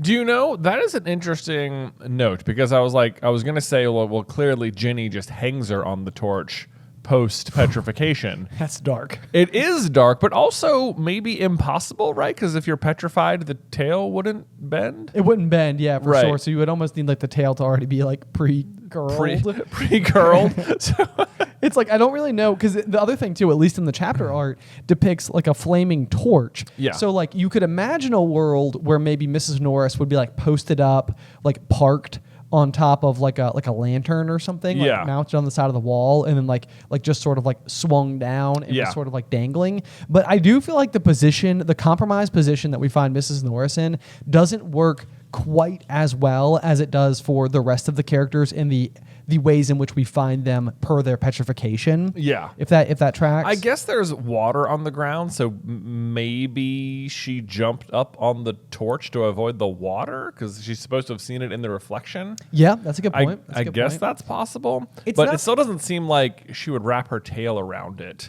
Not necessarily. I mean, it doesn't feel completely broken to me. Like I know that cats do sort of like, they're always having an activity with their tail. Yeah. But anyway, that was just like one of those things that I feel like I was looking at the chapter art and I was thinking about it as I dove into this chapter and I was like, it is kind of odd that this is how, because that's the thing. This is the first attack we have, and the fact that Mrs. Norris is hanging from the lamppost is pretty like grim. It is pretty grim because I feel like we're just splitting hairs. It feels like what's most likely happened is that Ginny put her up there. Okay. Is what I think.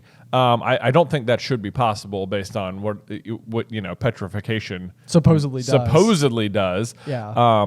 But even when I saw the chapter art, I was like, "Is this right? Why is she hanging from a torch?" I always imagine her hanging from the ceiling, and then you could tie the rope to the end of her tail, despite the shape. I think that's how it is in the movie too. She's just like hanging from the ceiling.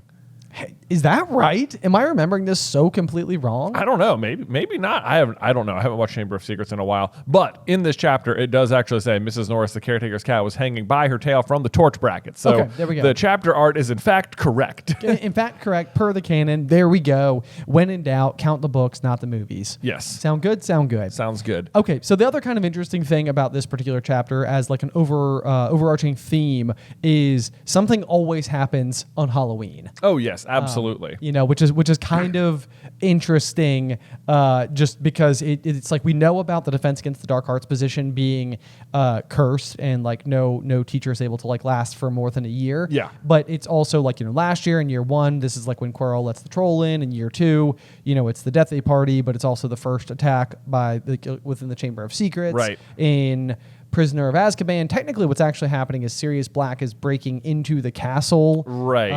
So it's like, that's not, well, I guess, I don't know. It's like, it's perceived in the moment as a bad thing that happened. Right. Because right. everyone considers him a convicted, murderer. And he is breaking into the castle to murder someone. It's just not who you think. Yeah. And it's for much more understandable reasons. Yeah, right. Also, Yes. also true. Yes, indeed. But there's some curiosity in my mind as to like whether or not Halloween itself was also cursed.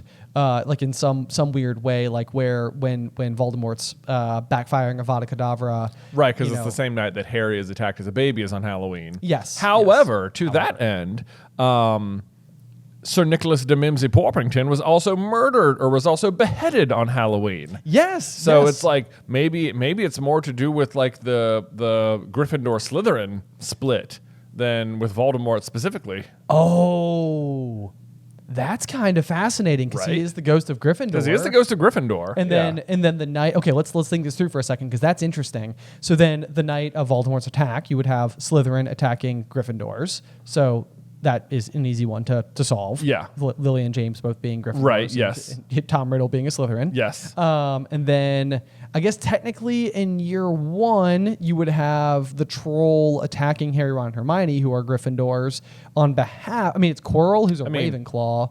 Yeah. I mean, Voldemort is on the back of his head at that point. Yes, So, and influencing him. Yes. So that would count as Slytherin. I think that would count as Slytherin. He attacks the castle in some way. Yes, indeed. Chamber, pretty abrupt Slytherin attack. Yes, it's overt. Literally on the wall. Right. Yes, but at the hands even of a Gryffindor in the way of Ginny. Yeah. Like who's writing on the wall. I guess. Yeah. And then you have, I suppose, Prisoner gets a little trickier because you would have like a Gryffindor attacking a Gryffindor, but a Gryffindor who has betrayed themselves to Voldemort. Also true. Yes. Yeah. Or, in a way that was so specific that you had a group of Gryffindors who were all friends, and the one who betrayed was betraying on behalf of a Slytherin. So there's a little bit of that. You could count that, I suppose. Then Goblet of Fire, you have Barty Crouch Jr. putting Harry's name in the goblet.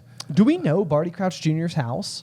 It must be Slytherin. It must be Slytherin. Yeah. Okay. Makes you wonder what Barty Crouch Sr.'s house was. That is also very interesting. Yeah, I guess we don't know. I'm assuming it's Slytherin. Yeah. So that happened because his name comes out of the goblet on Halloween. Right. And then what happens in order? I know. I was trying to think of order. Like what happens? Something. Surely something happens. Something, but it must be really obvious. We were like, guys, come on. I know. Yeah. The big one. I know Mr. Weasley gets attacked at Christmas. I know, but anyway, so something with Umbridge. I don't know. This feels like a really fun thing to count to me as part of the lore, like maybe the divide, because what we've always said when we go back to the Founders saga in our head is that like what you're going to watch is like the most contagious and fun and like exciting friendship between Salazar and Godric. Yeah. To the point where it's like everybody wants that friendship. Like it has to be the best in every way, right? So that when it fractures, it's utterly heartbreaking. It's terrible. Yeah. But I like the idea that it would happen on Halloween, and then every Halloween there's like a notable event that happens that demonstrates a fracture between the houses. Right. Yes. Yeah. That is exactly, I think. So I could see that being like a thing where it's like it's just the cat, like Hogwarts has been cursed this whole time. On Halloween or something always happens. I don't know. Right. Yeah. No, that's so interesting. Or maybe it wouldn't happen every time, but it's like when Voldemort's there, then it's more like Slytherin himself is in the castle kind of things. Yeah. I mean, you can't discount the fact that as the actual heir of Slytherin, yeah. which even that, I mean, could easily play into it because we're not ever told anything about Salazar's own family. Yeah. Which I think is kind of interesting because he must have had at least like offspring of one kind. He must have had offspring of some kind. Yes. The curiosity would be like what happened there or why or whatever. Right. And I guess you're supposed to think they eventually marry into the Gaunts.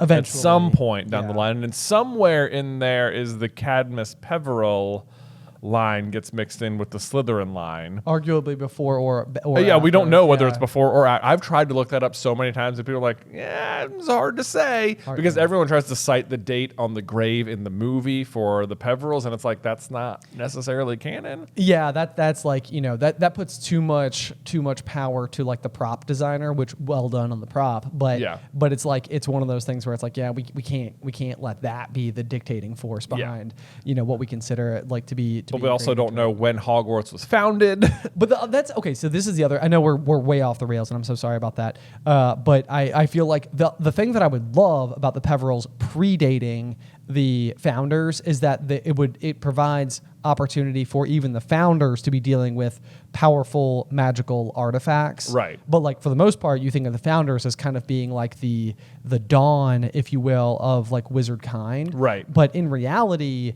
they're just the ones who form like the first official like communities, I feel like, within the wizarding world. Right. But that doesn't mean that there can't be cool, powerful, dark. Oh, for sure. I mean, they make powerful objects themselves. They do indeed. You know, they each have their own. It's like, it's kind of interesting in that way. It's like you have like Voldemort. That's the collection Voldemort's going for. He's not looking for like the Deathly Hallows. He's looking for like the Hogwarts Hallows or something. The Hogwarts Hallows. Right. Yeah. Oh man, Halloween. Oh my gosh, you're right. Yeah. Yeah. Oh, I guess that makes sense because it's like Death's Day or whatever. Death's Day. Yeah, that does make sense. But Hallow means like holy object or something.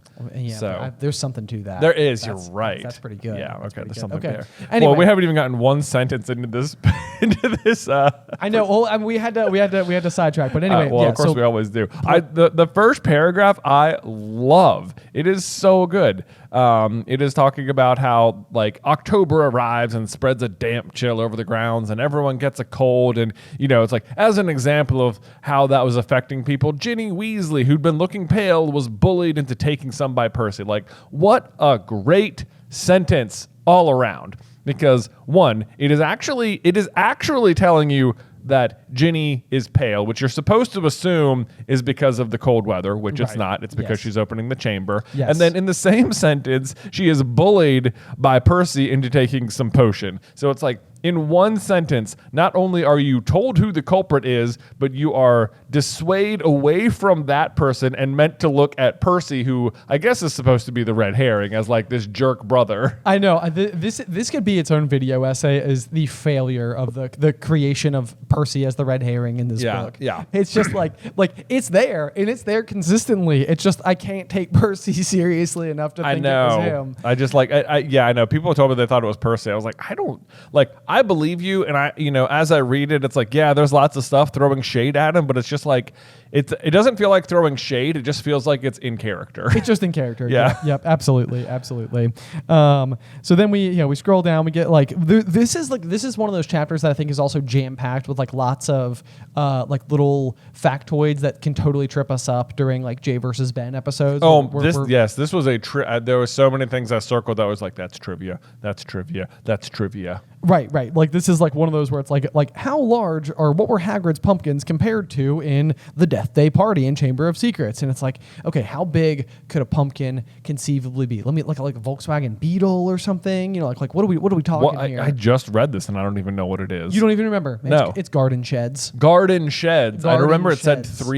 three people could sit inside of They one. could indeed, just like they could in a garden shed. I feel like I could fit more than 3 people in a garden shed. What kind of garden shed do you think. have? I don't know. I'm thinking about like the shed next to Mama Scott's house, our childhood neighbor. Our childhood neighbor / babysitter. You know, like the shed you like see sitting in the parking lot at Lowe's. We're like, we'll just deliver this to your house. Dude, I actually covet one of those sheds. I need a place to store my lawnmower. But anyway, not the point. But yeah, so this is one of those where it's like a small house. It is like a small house. Yeah. A she shed. Yeah, a she shed. Yeah, exactly. Yeah. For you and your 2 best friends. What I'm saying, but you could fit more than 2. Right, yeah, I got you. Yeah.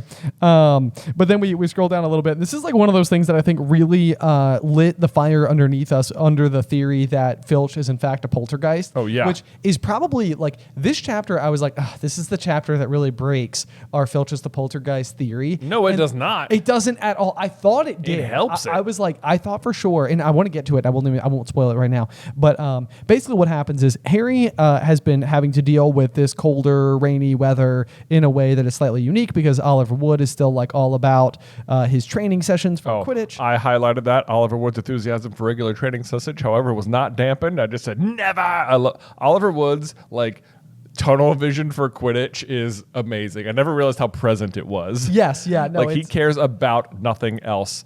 Also, before you get to whatever you're going to say, I also love that like 2 sentences later says, Fred and George, who'd been spying on the Slytherin team. It's just like, oh, like Oliver's so concerned about spies because he does it. Oh, yeah. This is like the classic, what is it, like deflecting or whatever, where it's like, you know, if you're engaging in some kind of like specific behavior where you're being like sneaky about something, then you think everybody else is being sneaky, and it's like, no, you're just like reflecting your own behaviors back onto other people. And so that's exactly like that's why Wood's paranoid, is because it's exactly the kind of thing Wood would do. Which is hilarious. But so what I was going to say is that so the from all these extra Quidditch training sessions, Harry keeps entering the castle splattered with mud, which is it's always kind of like one of those funny things for a couple of reasons. The first is that like Quidditch is a sport played in the air. So it doesn't feel like there should be that much interaction. Should be that much mud. They might be extremely wet, and I suppose you have to walk from somewhere. Although this is even one of those where I'm in my head, I'm like, oh, well, they probably land in the middle of the pitch and then have to walk over to the locker rooms to change. And I'm like, why would they land in the middle of the pitch instead of just like landing on like the little like walkway to the locker room? Yeah, like fly as it's like Harry's muddy from practice. From the walk to the castle, right. Not from practice, actually. It's like actually practice had no mud whatsoever, but also, we're super muddy because we have to walk across the property to get there. Right. Even though we could fly to the front door. He could fly to the front door. Yes.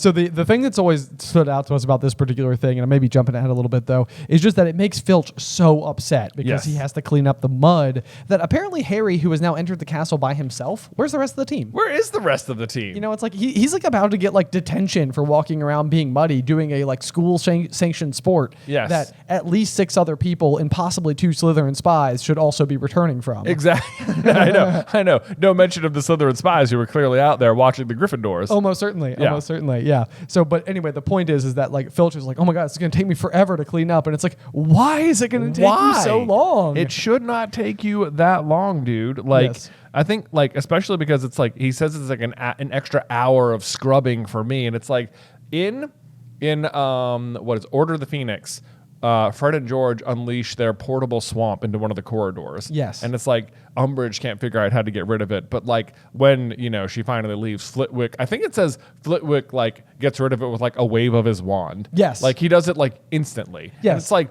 Filch's whole job, like part of Filch's whole job is keeping the castle clean. And it's like he should be one of the best people at magic. I know we can't do magic, so it doesn't really matter. Yeah, right. But it's like, the point is that cleaning up enormous swamp-sized messes for wizards is as easy as waving your wand once. Yes. Especially like, maybe not every single wizard would know how to do that, but if your job is keeping the castle clean, then you should be able to do that. Like the person whose job it is to clean the castle in a magical place should be someone who can do magical cleaning spells well. You'd expect them to be adept in this particular field. Right. Yeah. On the other hand, though, in a completely non-magical world, it does seem like the task of keeping a castle clean sounds like an oxymoron. It does. Like, it's like I can't imagine trying to keep an entire structure built of stone clean. Especially by yourself. Like not only, he's like the caretaker, so it's like he's supposed to, is he in charge? Is he like the custodian and the security guard? Oh, but don't forget, Jay, there are also house elves. Oh, that's right. There are house elves at the castle. Like, why is it his job to clean it? Jay, I have no idea. House elves clean the Gryffindor common room every night. And it seems like house elves are exceptional in this regard. Yeah. And they like it. Right. And can do it magically. Right. Oh, no, I know. None of it makes sense. Not that they should have to. No, of course. Right. No, but that is how it is in here. And like, why is Filch doing anything? Nothing about Filch makes sense. The only thing that makes sense is that he is a poltergeist, and like this is his lot in life. Yes, which I feel like is just going to be like reinforced multiple times as the chapter unfolds. But anyway, so important details to keep an eye on. Harry tracks Mud into the castle. Yeah. From there, he runs into nearly headless Nick, who I believe is kind of like staring emotionally out the window window at the rain or something. There's particularly, I feel like, a couple of like there's a line here that basically says that Harry was able to look through Nick at the window, like at the rain that was coming down outside. I feel like that's just like a tiny little ounce of setup for the scenario that you can see through ghosts into something else. So when Justin Finch Fletchley has his basilisk attack, this is sort of like yes, because you can see through ghosts enough to where you could also like have your vision sort of like just mildly impaired enough to only be petrified instead of killed. Right. Yeah. So there's that. Go ahead. Oh, I was going to say there's down at the bottom it says, or you learn how Nick was executed, that he got hit 45 times in the neck with a blunt axe. Which just sounds terrible. But the question we always have about this particular line is, did this particular event happen at Hogwarts? Because like the ghost is at Hogwarts, so you kind of think it would. Like, if it happened somewhere else, would you then just migrate to Hogwarts because you were a Gryffindor? I know. Yeah, this is the strange one because it's kind of like as the house ghosts themselves, like it seems like there are other ghosts that do reside in the castle, but the specific ones that are attached to each of the respective houses seem like they have like a higher position of notoriety. Yeah, like he is the house ghost. He's the house ghost. So, but then the big thing that I think you were possibly alluding to is that when we do enter the room of hidden objects, in Half-Blood Prince. Where Harry hides the book, the Half-Blood Prince's book, you can see like leaning against the wall, there's like a specific line that says that there's like a bloodied axe. Yeah. And it's kind of one of those things where it's like, why would a school ever have a bloodied axe? But yet we know that there was someone in the school who was failed to be beheaded by an axe. So it does seem like maybe it happened at the school. I guess we know that the Grey Lady and the Bloody Baron didn't die at the school, and they're still back there. They didn't die at the school, but they are both very significantly tied to the school. Like the Grey Lady is a Ravenclaw. Is a Ravenclaw. Like a direct descendant. Yeah, and then the Bloody Baron, of course, is just like in love with her, so maybe he follows her there. And also, his death is as a result of a mission on behalf of the school. Also true. Yes, also so true. you can see maybe why he would return there.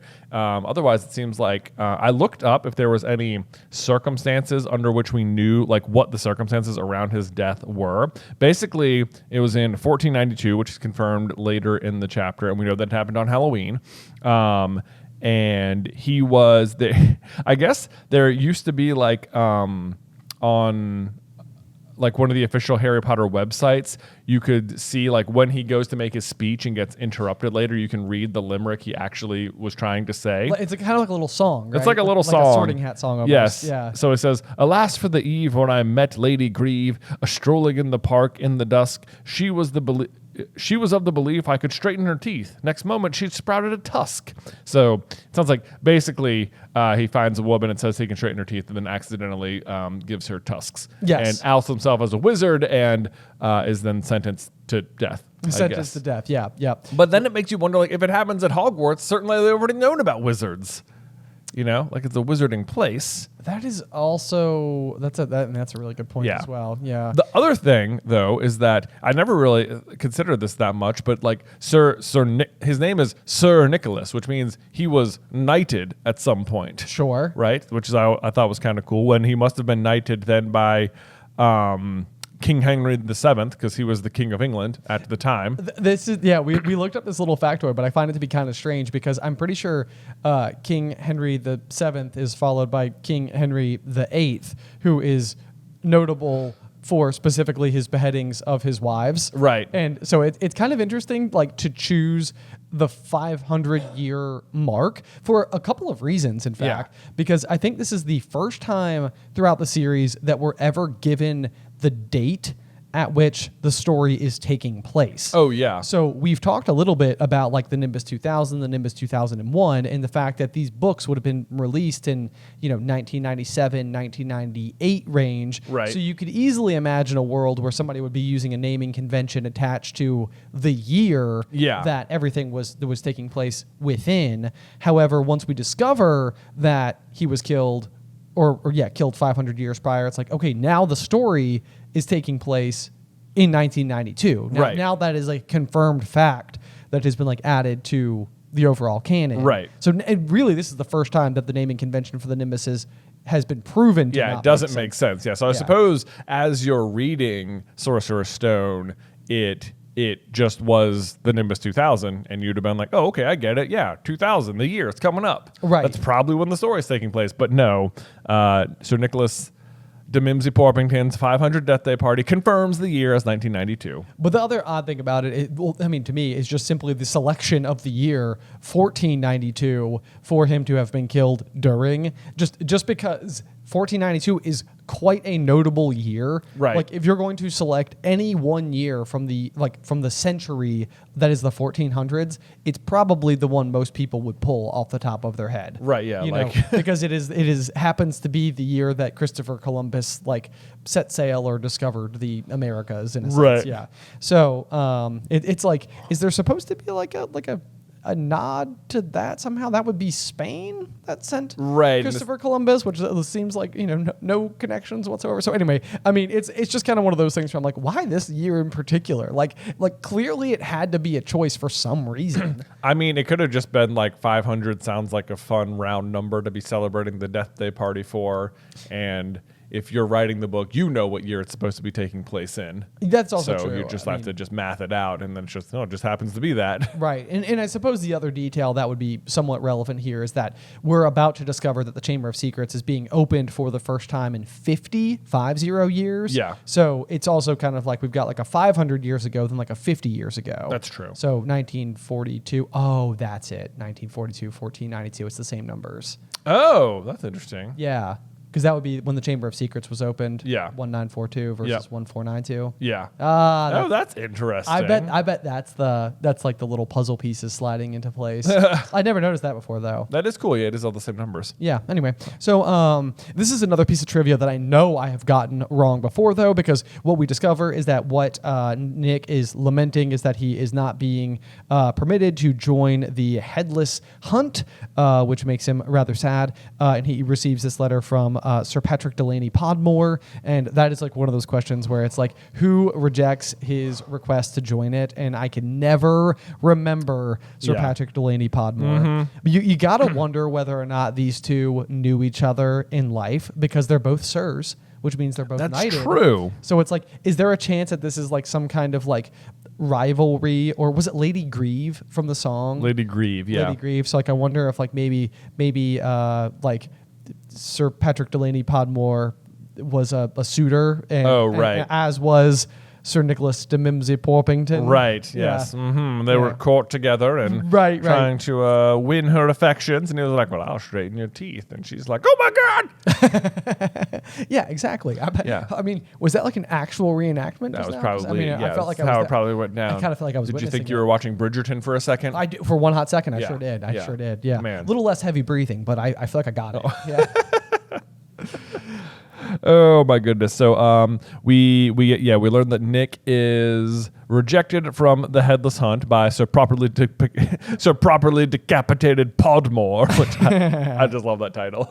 He's like so petty about it. Yes, indeed. And then we get introduced for the first time in this book to Mrs. Norris as a reminder that she exists, because of course she's about to get petrified. Yes, yep. So this is like one of those things, because I think this chapter in particular does this a little bit, where it's like, let me tell you some things that you need to know that are going to be relevant as the story unfolds. Like, even as the Death Day party, like as we get there, we get our first ever introduction to Moaning Myrtle, and that's one of those things where obviously we know that like Myrtle is going to be very important to the overall story. And I wonder if this was like a struggle where it was like, I need to find a way to have them meet Myrtle before being in the first floor girls' bathroom. Right. And so it's like one of those things where it's like, need an event that would bring ghosts into one place. This could be the thing, a Deathday party. Because the other thing that always stands out to me is that like the Deathday party, it makes so many massive assumptions, like with all like absolutely like disgusting kinds of food and stuff. Like it feels like the type of thing that would belong at a haunted house, but possibly disregards the fact that these were all just human people who would have like regular human appetites. Right. And I don't understand. Like I guess the idea they suggest is that like the more disgustinger the food is, the closer they could potentially be to tasting it. I know, but it still says like, can you taste it? And he says almost. So no. So no, it's like so, but like so why? Your palate wouldn't change. You wouldn't all of a sudden like I don't think in death all of a sudden you'd be like there's nothing more than I want than a giant bowl of larva. Oh, I know, right? That part is so gross. It just seems like it doesn't make sense. Like you actually still can't taste it, so seems like there's no point to go to the trouble. And also, who set it up? Like they can't handle objects. I know. I wonder the exact. So this is something where I was like, this feels like this to me feels like it's got Dumbledore written all over it. But it would be like Dumbledore, out of respect for ghost culture, would permit the house elves to prepare foods on behalf of the ghosts.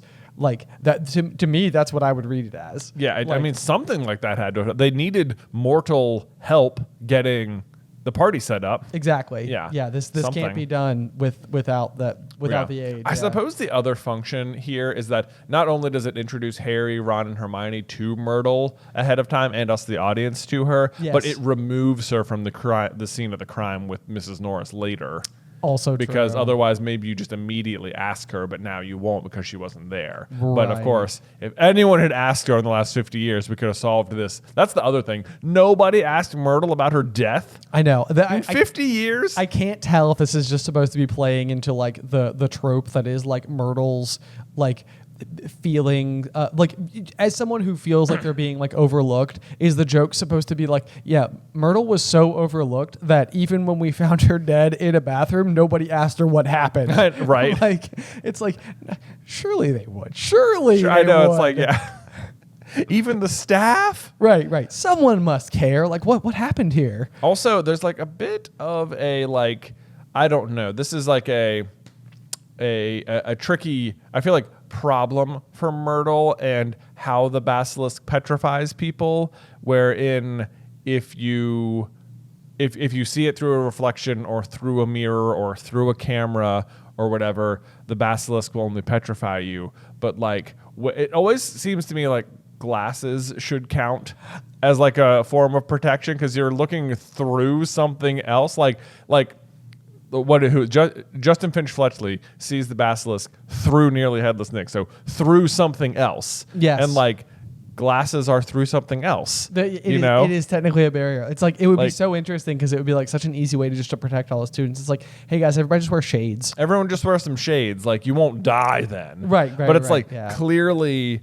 Like it is, I mean, if it fixes you with its stare, it's supposed to kill you. So, I mean, clearly glasses don't work because otherwise Harry would be so protected. That's also true. That's also true. But I mean, I guess I don't know if it's a difference between like no, it can't. It's not just a reflection. I was gonna try and make an excuse for the camera. Like when you look through a camera, you're actually looking through mirrors. But like there is. Like the ghost seeing through Nick seems the same. If anything, I mean, if anything less. If anything less, because he is not physical. He's not a physical wall or object or anything. Like he's like an ethereal mist. Yeah. Well, the point is Myrtle wears glasses. The point is Myrtle wears glasses. The other big question there is that it also possibly is the case that.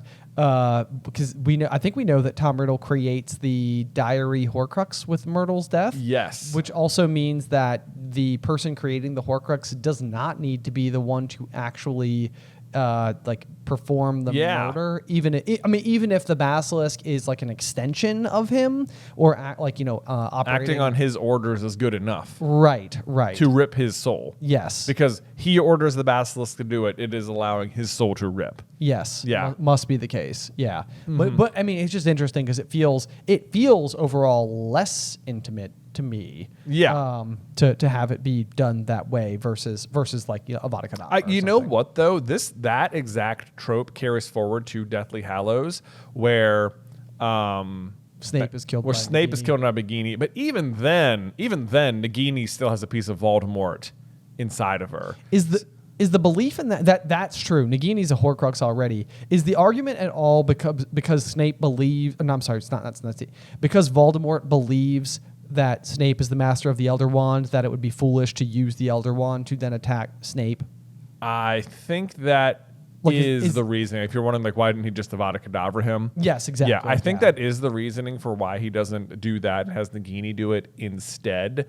And it obviously, in his mind, counts as him killing someone else because the Basilisk kills Myrtle. That's the argument right there. Right. Yeah. That works. But this Nagini would count even more so because she's a Horcrux. Because she's a Horcrux. But it is the case because, I mean, he's literally talking to Snape and he's like, this is really unfortunate that I have to do this because I need to be the master and you're currently the master. And so I need to be the one to kill you. So Nagini, step up, please. Yeah, I know. It's like you sure about that, bro? Because like it's like your logic feels. It almost feels like in an early draft of the story there was a line written where this would have been spelled out that the person who is holding the Elder Wand can't attack the person who is the master of the Elder Wand out of fear of the Elder Wand backfiring, because it may have just been too much of an obvious spoiler that this is exactly what's going to happen when Harry faces him down. Yes. It's almost like I can't really take the time to explain it. Hopefully you'll just surmise You'll just it. get it. Yeah, as time goes on.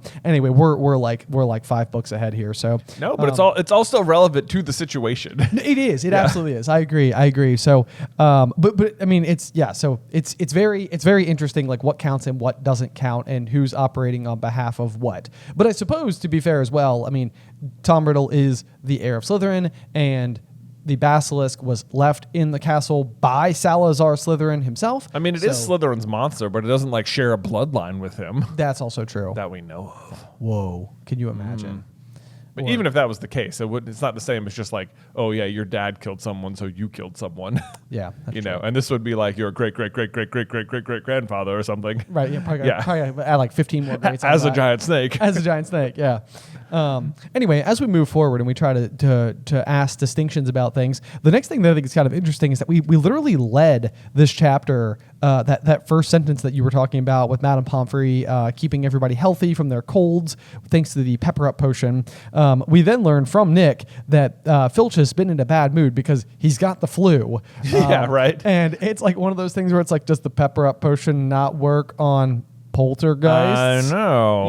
You know, because it seems like, this is like one of those questions where it's like if he's a squib, then the question would be like, does magical healing not work on non-magical beings? Seems like it still would. That's the question. Yeah, I guess that's a good question. Yeah, I don't know. Like, are they like different from like an anatomy standpoint? Yeah, like can you not use magical cures on non-magical people? I don't know. It's a good question. But either which way, I think it personally alludes to the fact that Filch is just not real. Oh, he's polter. The big one is on the next page here where Mrs. Norris like summons Filch to the situation where it says, drawn to the spot by the mysterious power that seemed to connect him with his foul cat. And it's like, first of all, that mysterious power is never explained. But in this chapter, it is explained that Filch doesn't have any magical powers. Yes. So how can he not have magical powers and have a mysterious connection with his cat? Right. Like, math ain't mathin', y'all. Math ain't math. And no, I agree with you totally. I highlighted the exact same thing. Yeah. I was just like, this, like, how does this happen? Why does this happen? Why do we never learn? I know. Because it does seem like it's the case. Like, if Mrs. Norris is spotting something, then it seems like Filch is also somehow seeing it at the same time and is just always arriving on scene lickety split. Because they're actually just one. They're like a shared being. A shared being of a poltergeist. Yes. Yeah. Split in two. So when Mrs. Norris goes down, he's really losing a part of himself. He's angry enough about it. Yeah. Yes, indeed. You know what? Even that tracks like Horcruxy kind of way. Yeah. You know, Harry's fighting a Horcrux, and this is like Filch just lost like a piece of his soul a little bit. A little bit. You know, to a piece of Voldemort's soul. How about that? There you go. There you Boom. go. Okay. Nailed it. Putting it all together. There it is. Okay. Let's see here. So then we go down to Filch's office, which is Yep. kind of interesting because there's a Closet. His closet. His closet. Yes, I'm sorry. A dingy windowless room. Lit by a Why? single oil lamp dangling from a low ceiling. A faint smell of fried fish lingered about the place. Okay, so as a friendly reminder, when Dobby approaches Dumbledore about potential accommodations, I'm pretty sure Dumbledore offers him like 10 galleons a week, Yeah, or something I like think that. so. And weekends off. And weekends off. Yeah. It's like, it doesn't seem like the same Dumbledore who would be requiring Filch to work inside of a closet that smells like, Fried fish. fried fish. Yeah, it's just like, what?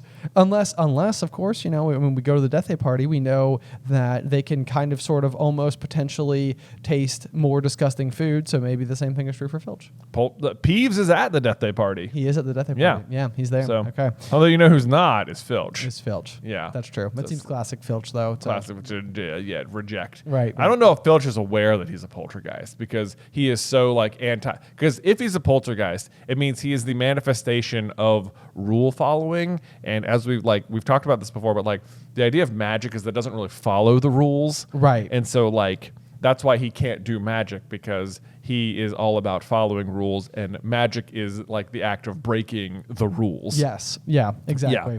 But so then also included inside of his office is going to be a highly polished collection of chains and manacles hung on the wall behind his desk, which just seems like, again, I'm like, I don't see a world where Dumbledore would ever allow those to I be know. used. It doesn't seem like those would be used. However, this also ties into the bloody axe thing. It's like, why is there a bloody axe? Why is there chains and manacles in this place? It's because it used to be a lot more brutal. They used to do executions here. Apparently. Yeah.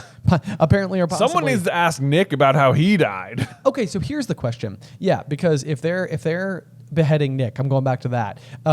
If they're beheading Nick, the question is whether or not the wizarding population is the one who feels because at that point in time the statute of secrecy was not officially set in place yet. I don't think that happens till the 1700s. Right. So that might just be the punishment on behalf of wizards being like, dude, we are trying to eke out an existence over here and you're trying to impress a muggle woman by fixing her teeth. Like, come on. Dude. You compromising our whole thing we're working on here at Hogwarts where we behead people. It happens the next day. He tries to fix her teeth on October 30th, and the beheading happens on the 31st. Wow. I know. They're no time for a trial. We get what you are, Tusk Man. Tusk Man. Yeah. Try and turn our women into elephants. Why don't you? No way. No way. Nope. Anyway, so let's see here. What do we got next? So then I think the other really important thing that we have happen is that Harry is about to possibly get detention, or it says a suggested sentence. A suggested sentence for, again, returning to the castle. From a school sanctioned sport. Yeah, for doing his practice. Yes, for doing his practice. However, there is an interference when there is a loud bang on the ceiling above the office, which made the oil lamp rattle. Peeves, Filch shouted, and basically is like, I'll have you this time, I'll have you. And then without a backward glance, basically Filch leaves the office and goes running upstairs with Mrs. Norris streaking along beside him because they are the same creation.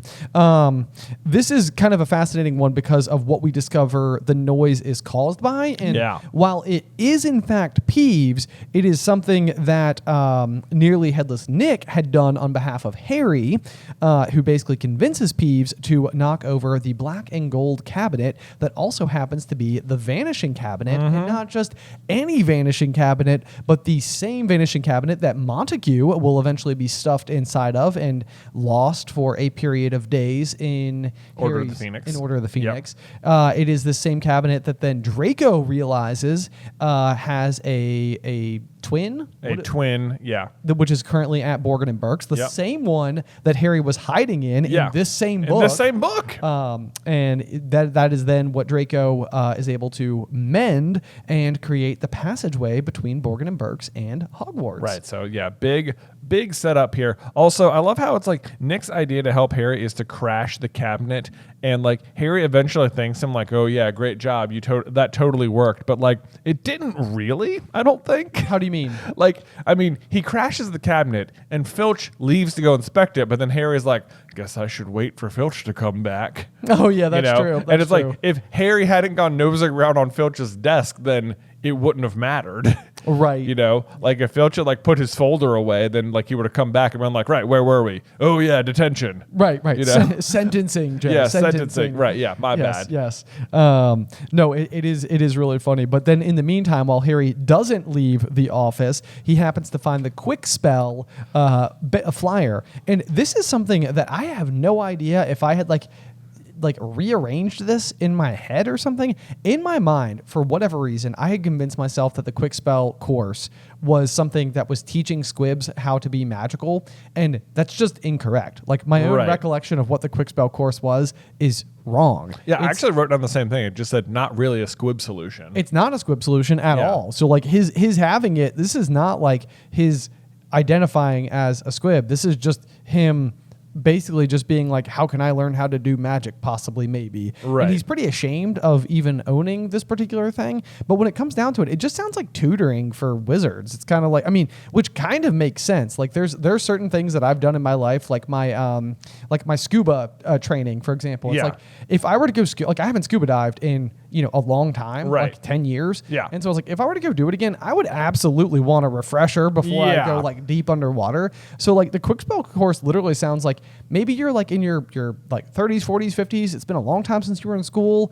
You need to touch up on some things. Yeah. Like it's like I could totally see this just being a thing. So I had originally written down like, this is the part that really like kind of argues our point about like Filch being a poltergeist. And I was like, but then again, it doesn't really do that at all. Just tutoring. Yeah, I mean, I think he later admits or self-identifies as a squib. Okay. Like he says he knows I'm a. I might even mean the next chapter. Or Okay. something. Okay. So that's still coming. Yeah. Maybe that was the line that I thought happened closer to the quick spell course. Right. But yeah, so I mean, that being said, this just goes back to the argument that Filch just doesn't know. Just doesn't know. Yeah, like then it would just be the case that like he identifies as a squib because he can't do magic, but he doesn't realize he's a poltergeist either because he can't do magic. Right. Yeah. Yes. Let's see. But it's also interesting to me that like, well, Harry's like, did this mean that Filch wasn't a proper wizard? And it's like, well, I guess so. It does mean that, but it's like we know that Filch can't do magic, and it's like nobody's figured out that Filch can't do magic. like the students haven't picked up on the fact that he's scrubbing the floor when you definitely don't have to. Right. I know, that's such a good point. It's like this doesn't feel like it would be like a tightly kept secret. Right. Like for Harry to have discovered and then like tell to everybody else.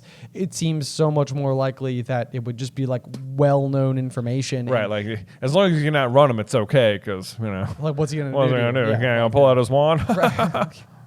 I don't think so. Nope. Anyway, so then we go back out to Harry running back into Nick, and they kind of have their conversation about like, I did that on your behalf, and Harry basically agrees to come to his Deathday party, which I did write like a little note there, like Harry's so kind, I mean, I think he's sort of like a little hesitant, and he's like, of course, Well, but not only does he agree to go, he doesn't even bring up the fact that Nick and his parents share a death day. I know. Yeah, I know. He's not like, wow, it's my parents' death day too. How about that? I know. I know. Doesn't want to steal his thunder, Not one. Yeah. Not one. You know how I'm famous? Happen to be on this exact day. On this exact day. Kind of a hard day for me. Yeah. Yeah. So then basically Harry goes back to Ron and Hermione, where it kind of seems like Hermione's like, whoa, that's pretty neat. Like we get to go to a Deathday party. I bet nobody alive's ever been to one. I highlighted that because I was like, it doesn't seem like it'd be that weird that dead people would know living people. No, it doesn't. It doesn't right? seem that strange at all. I mean, this kind of reminds me of like Coco, and like the Day of the Dead. Yeah. It feels like that's like on a dedicated date. Dedicated. Didn't even mean to. But the idea of people attending their loved ones' death day parties doesn't seem like a bad thing. It actually seems kind of like a great thing. Yeah. Like I sort of like, so I wrote this down. Like Ron says like why would anyone want to celebrate the day they died? Sounds dead depressing to me. And I was like, I actually find the idea of a Death Day party to be kind of cool because it's almost like your birthday for the afterlife a little bit. I mean, that's exactly what it is. Yeah. So it's like, I don't know, that like I sort of like it. But I also like Day of the Dead, like as a concept. I think it's like a neat way to like honor the people in your lives and tell those stories and like kind of spiritually maybe spend time with those people. Yeah, I remember when we were doing lots of research for the movie Coco before it came out, like learning about, God, I can never say the name of the holiday though, like Dia de los Muertos. Dia de los Muertos, yes, that. And like learning that like the American funerals are like very different than other cultures where it's like a very solemn, forlorn, sorrowful, sad thing. There's grieving. And it's like, of course, someone dying is very sad. Of course. Yeah. But like in other cultures, it's more of like, they'll still be sad that the person has passed, but like their funeral is more like a celebration of their entire life. Exactly. Which Yeah. which I feel like is catching on a little bit. Like I've heard the phrase like join us for a celebration of life, you know, Yeah. like that Yeah. type of thing. Yeah.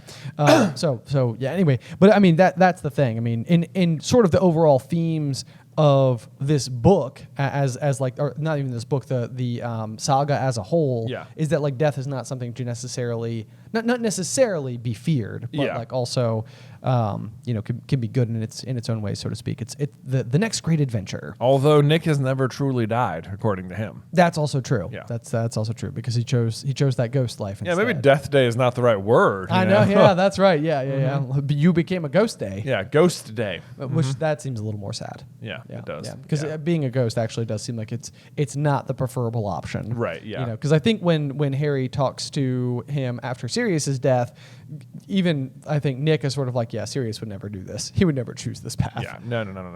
Yeah. Doesn't seem like there'd be a lot of Gryffindor ghosts, though. You know, like there'd be a lot more like the people bravely accepting death.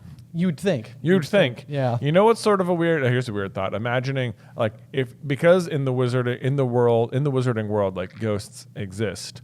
Like if like far enough, do they ever fade or anything? I wonder. Like will they like? Imagining some sort of like Armageddon event or like the heat death of the universe, like is Nicholas Demenzi Poppington still just sort of like floating around space, like I'm still here. I'm still here. I will join that headless hunt one of these one of these millennium. days. No, that's hilarious. That's a good question, but I think probably they would Yeah. just be here forever. Yeah, right. I mean, I don't see why not. Yeah, Um, I don't either. and Yeah, well, that's really a good reason not to be a ghost. I know, yeah. It seems like just like I mean, that's honestly, I always think this about villains. I'm like, everybody's always going for like immortality, and I'm like, immortality sounds exhausting. Right, because here's what you don't want. It's a situation where everyone else is dead and you're not. Exactly. Right. That seems and it's sad. like you don't want to be more immortal than the earth itself because you're going to have a real lonely existence for most of your life at that point. Yes. Even if you make it like another, 20,000 years, if we're being real generous, before all of the people are gone, like, guess what? Then you're still going to be alive for 1,000,000 billion years after that. Maybe with we should, nothing. Maybe we should make a video about immortality where it discusses like the like Voldemort basically surviving past all of humanity and just like sort of sitting on a rock being like, I wish I could get back into the cave, except the cave melted. Now I don't have a great way to get to the locket, and I really need to go destroy the locket. And oh man, now I'm just stuck. Do you suspect at that point he would feel remorse? Maybe so. Maybe. Yeah. Some billion years into the future, like it would take this that is long. terrible. I got to give it up. I made some mistakes. What am I king of, Right. Lord of the Flies. Lord, there's a real feather in my cap. Okay, so moving on from that, though, we got, on a much lighter note, we got Fred and George Weasley trying to figure out what would happen if you fed a filibuster firework to a salamander, which I have to personally say I wouldn't recommend doing. I know, I'm like, it works out as we find out on the next page, but I highlighted that and was like, I have a guess. It feels like what would happen normally to Yeah. a firework, except at a salamander. Except in a salamander. Yeah. Turns out that just sort of like whizzes around the world and breathes a little bit of fire and lands back in the fire, and it's okay. And it's okay, yeah. Well, thank goodness. Yeah. The thing that I think is fascinating about this is that they must be taking care of magical creatures under Grubbly Plank. Oh, I guess so. Is that right? No, or is it Grubbly Plank, or is it someone No, else? yeah. Because it's whoever decides to enjoy the remainder of their days with their remaining limbs. Yes. What is that character's name? Oh, no, this is a good trivia. That is a good trivia. That's a Prisoner of Azkaban. Yeah, Prisoner of Azkaban trivia. Anyway, the point I was going to make, though, is I couldn't remember if there had been a reference to care of magical creatures prior to this. We know that they are required to take to pick up a copy of Fantastic Beasts and Where to Find Them as first years, but I couldn't remember whether or not Care of Magical Creatures had ever been referenced as a course before. But they would be fourth years at this time. Yes. Fred and George. Yeah. Yeah. Okay. Right? Okay. No, or is it 1 year ahead of them? What would it be? What would it be? They're not seventh years when they leave. When they school. leave. Yeah, so maybe it's just 1 year ahead of them. Okay. Okay. That means they make it onto the Quidditch team. No, but then they're on the Quidditch team as beaters like right away as second years. Oh, you're right. Right? Would that be the case? You are right. Would there have even been tryouts then? Huh. Man. What year? Yeah. This feels like information we should know. It does feel like information we should know. People are like, what are you guys doing? You should know this. Maybe they just leave before the end of their seventh year. Maybe that's just it. Okay. Sure. In Order of the Phoenix. Yeah. Yeah. Okay. 3 they get 3 OWLs each, right? I think so. Yeah. Yeah. Okay. All right. It's pretty good. It's pretty Yeah. good. Go Fred and George, my faves. Anyway, so as we move forward, there's a description of what the Golden Trio is missing out on in the version of the form of the Halloween feast, which includes just a variety of different things. I highlighted this because they are always details that I feel like again could be asked in trivia. But decorated with the usual live bats, Hagrid's vast pumpkins had been carved into lanterns large enough for 3 men to sit in, and there were rumors that Dumbledore had booked a troupe of dancing skeletons for entertainment. This is another one of those where I think in Goblet of Fire there is a rumor that Dumbledore had purchased 1,000 barrels of mead. I know. For the It's Yule Ball. the rumors about Dumbledore's party planning are amazing. I know. Dumbledore must throw some absolute some real bangers. Yes, absolutely. Yeah. Yeah. I know. I was like, we don't get confirmation about whether or not he did get the dancing skeletons. I was like, oh yeah, did you? I know. I mean, it seems very non-Dumbledore to do that because that seems like raising the dead or something. It does feel a little raising the dead-ish. It also feels like there's no suggestion that skeletons would dance of their own accord. So it seems mostly like you would just be able to bewitch the skeletons themselves to dance, Which I'm sure Dumbledore could do. which he could definitely do. Yeah. But then the question is are they real Are skeletons? they real or- skeletons? Because that seems disrespectful. I know, frankly. yeah, because we got dance for me skeleton. Dance, dead body. Okay. Also, I looked it up, and Fred and George are 2 years ahead of the gang. Okay, that tracks. FYI. Pretty much what we thought the whole time. Oh, this is another thing. We talked about this. We talked about the food earlier. When they're arriving at the Deathday party, it's this is how it is described. As Harry shivered and drew his robes tightly around him, he heard what sounded like 1,000 fingernails scraping against an enormous blackboard. And Ron's like, is that supposed to be music? And it's like, why would ghost music be different? I know. That doesn't make sense, especially because later in the chapter, Ben, when the headless hunt arrives, it is to the sound of a hunting horn, meaning they can make perfectly regular musical sounds. So why ghost music is this eerie chalkboard scratching sound makes no sense to me. It does seem extremely odd, especially because the ghosts otherwise attend all the feasts and they seem to be they seem to enjoy being there and like a part of the action and everything. So it's not like all of a sudden that once you're a ghost you're nothing like nails on a chalkboard. I know. How are they getting the instruments either?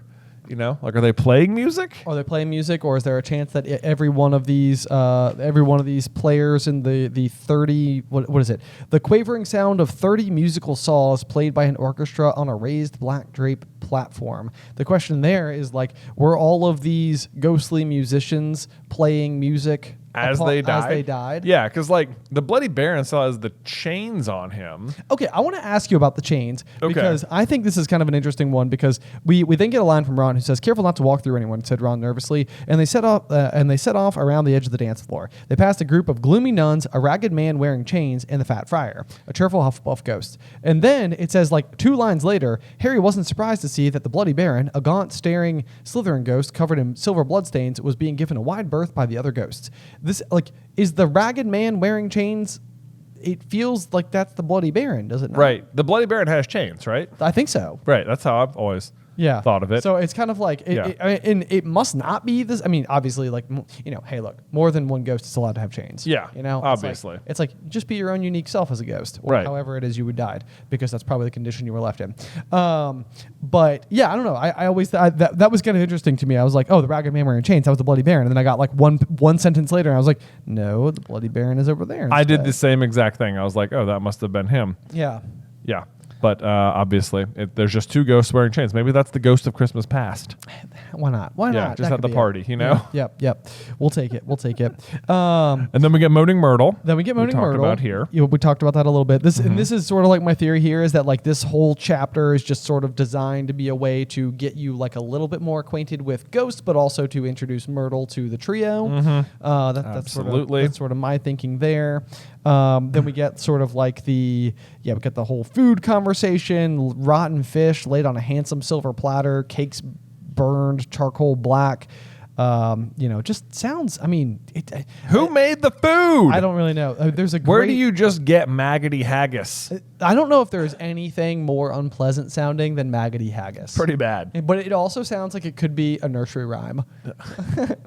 Now, everybody, let's sing Maggoty Haggis. Maggoty haggis. Yeah. Ew. Yeah. Maybe I'm going for like a Raggedy Ann type something. Raggedy Ann and Maggoty Haggis, her best friend. Yeah. Either which way, though, this is sort of the setup as the trio is able to then go and sort of exchange a little bit of time with the rest of the ghosts. But mostly, I think the big thing is that it has taken the trio away from where they would have been otherwise, so that when Harry starts hearing the voice, the rip, tear, kill, it makes them look really, really, really guilty when the rest of the Great Hall is released from the feast. Right. And they are now discovered right next to blood-written words on the wall that says, "The Chamber of Secrets has been opened. Enemies of the air beware." Which I went slightly haggard. You kind of did there, yeah. I didn't mean to. So that's the other thing, too, is that it's sort of like you can't really have Harry, Ron, and Hermione placed in a compromised position if they're just otherwise with the feast. Yeah. The other thing, what I always think is kind of interesting about the basilisk is like his inner monologue. It's just a rip, tear, kill. So hungry for so long. And it's like, it sounds like he is just absolutely going to eviscerate somebody and like eat them. And it's like, he's got the giant fangs and he's like, it's not like you couldn't have eaten Mrs. Norris, you know? That's true. Like, That's true. What is he doing? Why isn't he eating the people? I don't know. Like, I'm so hungry. You're dead. Well, see ya. Well, I best be off now. Back to the pipes. Back to ripping and tearing. Like, he doesn't rip or tear anyone. No, not even at all. Not even at all. No. Very capable of such things. I know. But doesn't do it. The question I asked is, how is it alive? Because it says so hungry for so long. It's like, we're talking about a literal millennium that has gone on since the creation. It's like, I think when they get down there, it says like it's eating, there's like a bunch of like dead rat bones and stuff. So it's like surviving on stuff like that. Yeah, so but it's like, but what do you mean so hungry for so long? You're eating plenty of rats. I know. He's like, it's been 12 hours since this morning. It's so long. I'm so bored. Oh, man. It does sound like a rather miserable existence. It does. Yeah. So anyway, let's see here. We get like the description of Mrs. Norris, the like hanging from her tail from the torch bracket. Oh, go ahead. Yes, we do. You're right. So you're right. Harry, Ron, and Hermione are like found at the scene of the crime and are unable to escape it because of this sentence. It says, from either end of the corridor where they stood came the sound of hundreds of feet climbing the stairs and the loud, happy talk of well-fed people. Next moment, students were crashing into the passage from both ends. Like, why? Where could be the destination of all these students that they're arriving from both sides? I know. Did like everyone is like, oh, well, we meant to go right, and all the other people are like, well, we meant to go left. Like, are we all about to like just cross each other in the hallway? Why didn't you go the other way to start? It feels like an awfully like field goal post shaped set of hallway systems where like everybody leaves the Great Hall either to the left and the right, and then you either like go forward and take a right, and then or go forward and take a left, and then we'll convene at like whatever this corridor is. The bathroom. Is everyone heading for the bathroom right now? Everybody's like, man, that feast. Woo!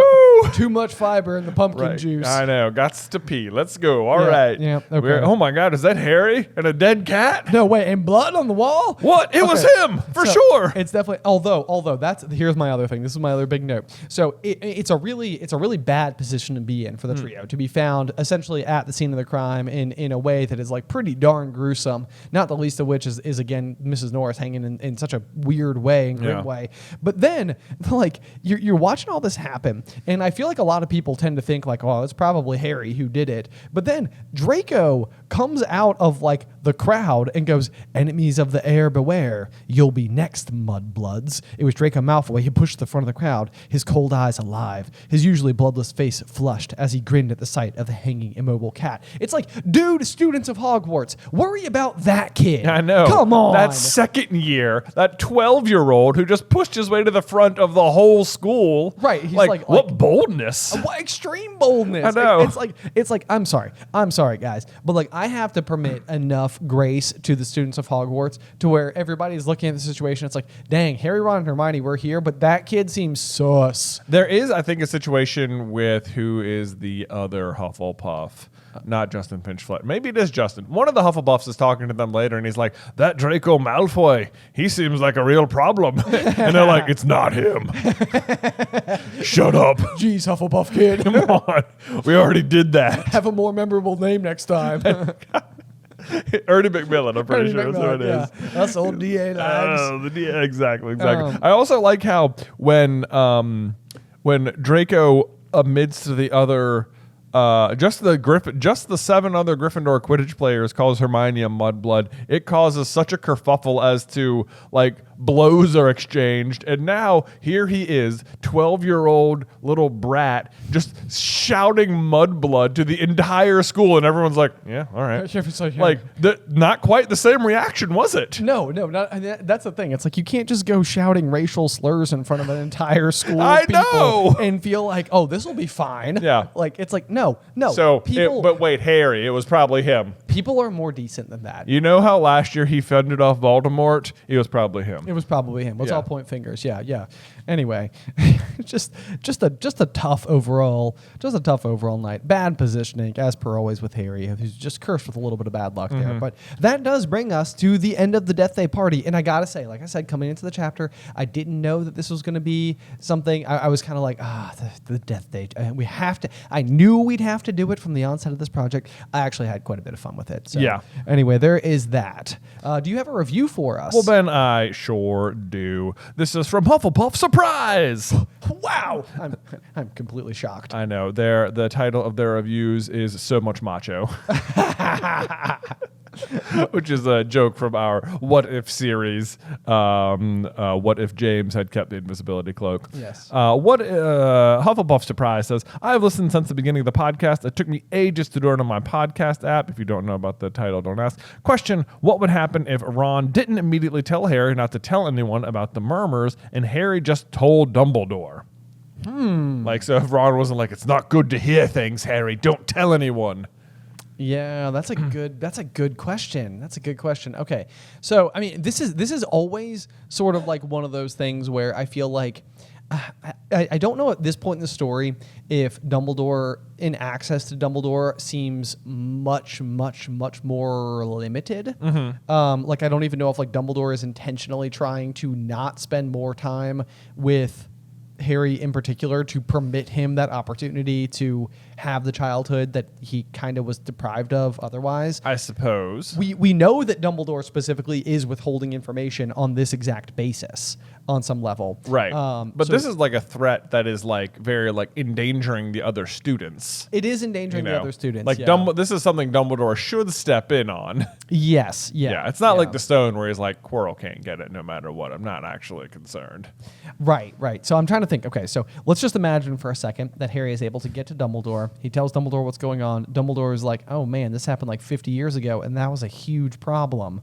Okay, so do you have a situation where together they discover the Chamber of Secrets and go down? I have to say I still kind of doubt it, because like the thing is, it is known to be Slytherin's monster, and Slytherin is already known to be a Parselmouth and known to be associated with snakes, and like the basilisk is known to be able to petrify people, and it's like there's petrified people and Slytherin's monster, and it's like that's all you really should need to be able to connect the dots to basilisk. I know, especially when you consider the fact that like Dumbledore is otherwise apparently best friends with Newt Scamander, who wrote the book. Who wrote the book. And like Hagrid literally barges into Dumbledore's office with a dead rooster. Yeah. Which is like another known like symptom of the basilisk. And he shouldn't even know about Aragog, there's no reason Dumbledore shouldn't be able to figure out that it's a basilisk. No, there's not. Because that's the thing. Like, the writing is literally on the walls. Literally. But like this is one of those where us, the reader, is being given information in such a limited capacity. Yeah. And we don't know all of the existing lore surrounding like basilisks in particular. But as somebody who exists inside of this world and is otherwise one of the most clever wizards of all time, it seems like he should be able to reverse engineer what the heck's going on pretty easily. I mean, if you buy the book, Fantastic Beasts and Where to Find Them, like basilisks are one of the beasts in the book. Right. It's not like hidden from the book. Like some of the creatures that you see in the story are not in there, surprisingly.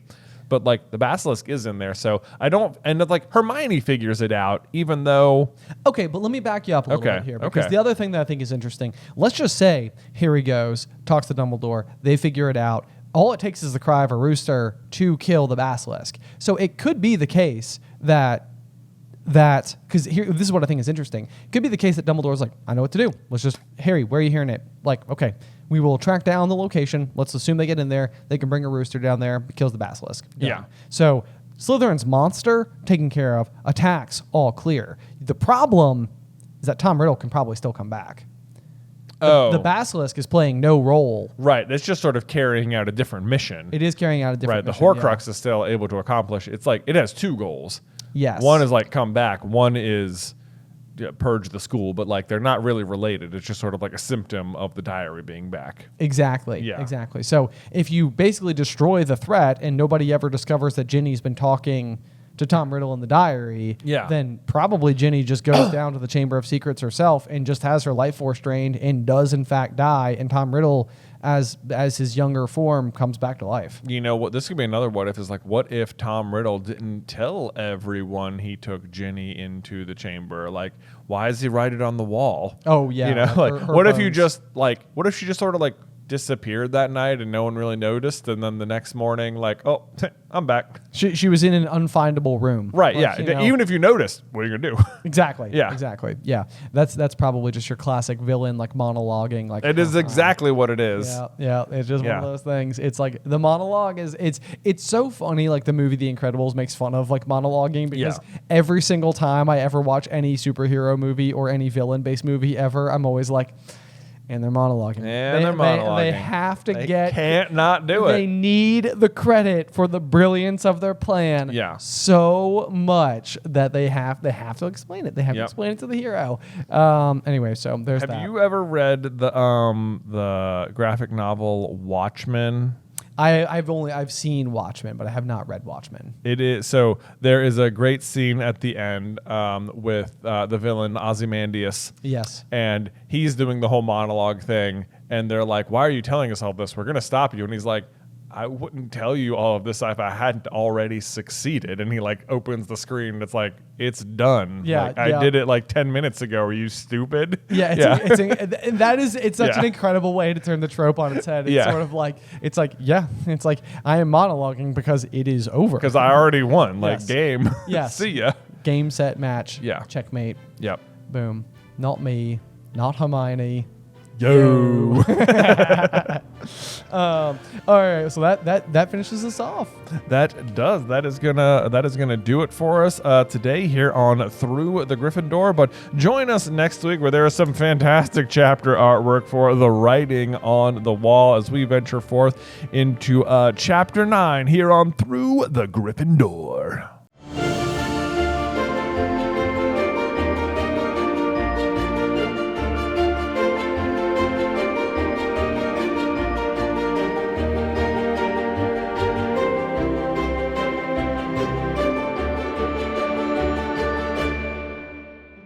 Welcome, dear listeners. I'm Jonathan Carlin. And I'm Benjamin Carlin. And we invite you to join us through the Griffin Door, your one-way ticket to the enchanting world of Harry Potter. So grab your wands, dust off your broomsticks, and join us as we unlock the treasures behind Chamber of Secrets, Chapter 9, The Writing on the Wall. Oh man. Okay, so first things first is that we've got it's sort of like an interesting collection of details for this one. We've got the writing on the wall, which is sort of more of a reference to the writing on the wall from the last chapter. Yeah, it's sort of like, I'm not sure the title is necessarily what this chapter is so much about. Yes, yeah. And then in addition to that, you've got Moaning Myrtle, who does make an appearance inside of this chapter as like the primary subject of the chapter art. But also probably not like the overall most informative chapter regarding, her character. No, I know. It's interesting they chose like Moaning Myrtle as the chapter art when in fact like a Professor Binns, a different ghost entirely, probably gives you like the meat of the chapter that you're like really interested in. It's like you actually like you could have even just called it The Writing on the Wall and put Professor Binns on there, and it would have made like a lot more sense. Because like, oh, he's talking about the writing on the wall, which says the Chamber of Secrets. Yeah. Or possibly had him at like a chalkboard or something. Yeah, it's like the writing on the wall. But it's in a class, and he's a teacher, and he's the one who's going to tell him about the Chamber of Secrets. This chapter is kind of interesting to me because it's like I have now spent so much time with this story that it does not fully occur to me that the characters inside of the story don't know that the Chamber of Secrets was opened 50 years prior. Oh, right. Yeah. Like at this point, they don't know. Yeah. But some characters would know. I guess so. This is like one of those things where it's like, was it believed? I guess it was believed that Hagrid opened the Chamber of Secrets 50 years prior and that Aragog was the monster. Is the monster, yeah. But the thing about that, and we can get to it a little bit more later, but I mean, Binns basically dismisses it as if like this is just a legend and I only deal in facts. I know, and almost I was wondering about that too because like when I got to that exact line, I was like, you're acting like another member of like staff presently wasn't like expelled for opening the chamber, right? Like, or else is like the impression that like. The rumor was that the chamber had been opened, but actually it turns out it was just Hagrid who had a monster. Right, yeah. These are the big questions. Because I guess the other potential possibility here is that we don't know exactly when Professor Binns is said to have died. So I guess it could have predated the opening that happens in 1942. That's true. I guess he could have died since that. I guess maybe he wasn't like Tom Riddle's teacher. Yes, exactly. Yeah. Yep. In which case he might not be able to know information that comes after his death. I guess that's possible. Okay, yeah. That all of that is plausible. Yes. I'll indeed. give it to him. So anyway, with that being said, we can go ahead and we'll dive on into our frame by frame, as it were, of the chapter. Yes, we shall. So right out of the gate, just the very second line, it talks about Filch showing up on the scene, attracted no doubt by Malfoy's shout, which is interesting to me because like it is established earlier in this book that there is a mysterious connection between Filch and Mrs. Norris. So it's interesting that it's like, oh, he was attracted by Malfoy shouting, not by the strange connection between him and the cat. Right. Yeah, it's like all of a sudden, like whatever that spider sense that Filch has attached to Mrs. Norris, like just went black. Yeah, it's like, wait a second, what's going on? Right, I can't see what she's seeing. What's happening? I know. Yeah, it seems like that would be more the reason he shows up, which I guess maybe it is, and this is maybe just Harry's opinion of the situation. Dude, I can't lie, though. I honestly feel like Malfoy getting away with how he behaves inside of this whole scene. So just as a reminder, basically, like, everybody just entered the Great Hall from, the corridor from the Great Hall where they were all having the Halloween feast. And Draco basically immediately comes to the center of the scene where there's like blood writing on the wall. There's the petrified Mrs. Norris. And Draco was just ended the last chapter by saying, "Enemies of the air beware, you'll be next, Mudbloods." And it's like, this is like one of those things where it's like, I don't really know how to like really go about it. But I mean, it feels like such hate speech. It's I like, know. it's like he should be in a lot of trouble for how all of this situation plays out. He really absolutely should be. I mean, he's just shouting racial slurs in a place that, like, it's not like, oh, yeah, the majority of people just kind of like roll with it. It's like, that's not how it is. Like, people do not like this word. I know, like, yeah. As established like several chapters ago. Yes. And like, clearly there's been an attack and the writing on the wall is threatening other people. And now you're slurring those people loudly. Yes. Like, yeah. dude, how did you walk away from this? The thing is that like I feel like Malfoy is always sort of like touted as this like super popular, well-liked character amongst the rest of the students, and it's just sort of like I don't think that other people would like this kid. I know, like, on right? this basis. It's like and if they do, then like Harry, are we sure we want to be here? Right? You know, at this school, like if he's the popular kid, it's like, I know. Like, no, I'm just kidding. I mean, but like, not kidding. Just I think it is just so ridiculous to me that like Malfoy just always seems to be like Harry is always so on the unlucky side of everything. Like he always shows up and then like teachers show up right then. I know. And then like Malfoy always like says something and nobody's there to hear it. Right. It's like, oh come on. That's exactly how it goes. And then so Filch shows up, which as you just pointed out is after Malfoy makes his like shout. Like I mean, it says attracting no doubt by Malfoy's shout. So like he doesn't hear what Malfoy says or isn't there to like get the full like brunt of it, whatever.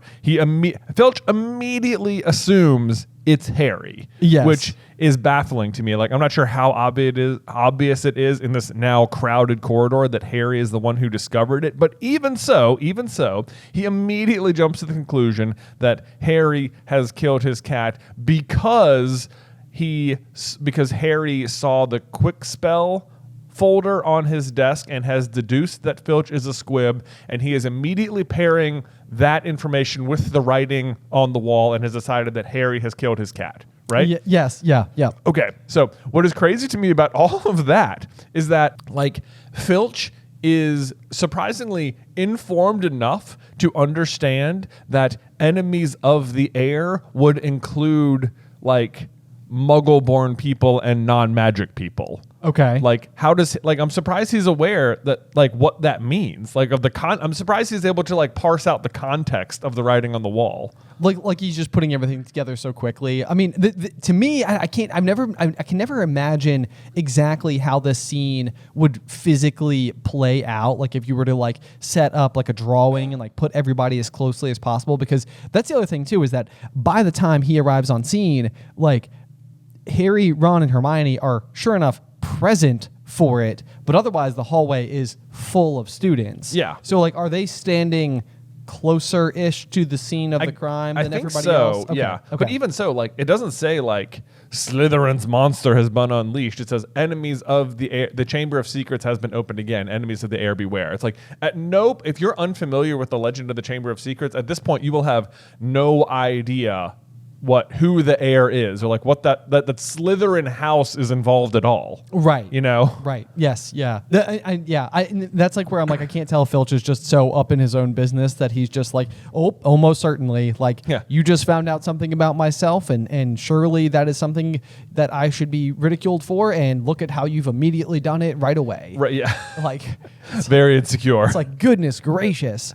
So anyway, just all around, like pretty wild. But that's like, I actually wrote this at the end of the chapter, but like there's absurd logic that I feel like happens in this chapter just over and over and over again. So I'll be curious to see if I can like find the other examples as we sort of like parse through everything. But I kept just being like, this is a weird way to read this situation. And this leads the charge because it's kind of like, well, okay, yep, sure, yep. Why not? And then, you're right. It would be interesting to know what like the exact setup looks like, because then Dumbledore arrives and he also is sort of just like, Harry, Ron, Hermione, come with me. Like, I can tell you three are involved. like he has no reason to suspect that Harry did anything. You know, he just stumbled upon the scene as well. Right. Yep. Then what this is like one of those. So it's the very next page because Dumbledore is basically saying like, you know, like let's all go. And you know, Lockhart jumps in. And he's like, my office is nearest, headmaster, just upstairs. Please feel free. And Dumbledore says, thank you, Gilderoy. And I mean, I know that he is like referred to McGonagall as like Minerva before. Yeah. But they also seem like best friends. Yeah. You know, but and so I don't know if this is actually one of those things, but I immediately when I read Thank You, Gilderoy, I was reminded of like all the number of times that Dumbledore corrects Harry when he just refers to Snape as Snape and not Professor Snape. Oh, like he doesn't call him Professor. He doesn't call him. Yeah, Thank you, like, Professor Lockhart. Thank you, Professor Lockhart. Yeah, he says thank you, Gilderoy. And so I was like, I can't tell if this is like a very, very, very subtle. Like you got to know Dumbledore to know that that's like him being like, yeah, I just called you by your first name, not your like professional name. Right. Yeah, that's true. like a small little act of like quiet disrespect from Dumbledore. Yeah, that's exactly how he would do it too. Yes, it is. Yeah. Yes. Yeah. It's like not everybody could even tell that it was like impolite, but like by Dumbledore's own standards, maybe a little bit. Maybe a little bit. Like, I'm on to you. Yeah. Also, like when we get to Lockhart's office, it says the pictures were dodging out of sight, their hair in rollers. Like his vanity is such that even paintings of him with like permanent curls painted into their hair still go through the process of putting their hair in rollers. I know. Like, yep. so funny. I highlighted the exact same thing. I'm like, goodness gracious, how ingrained is it into his person that like,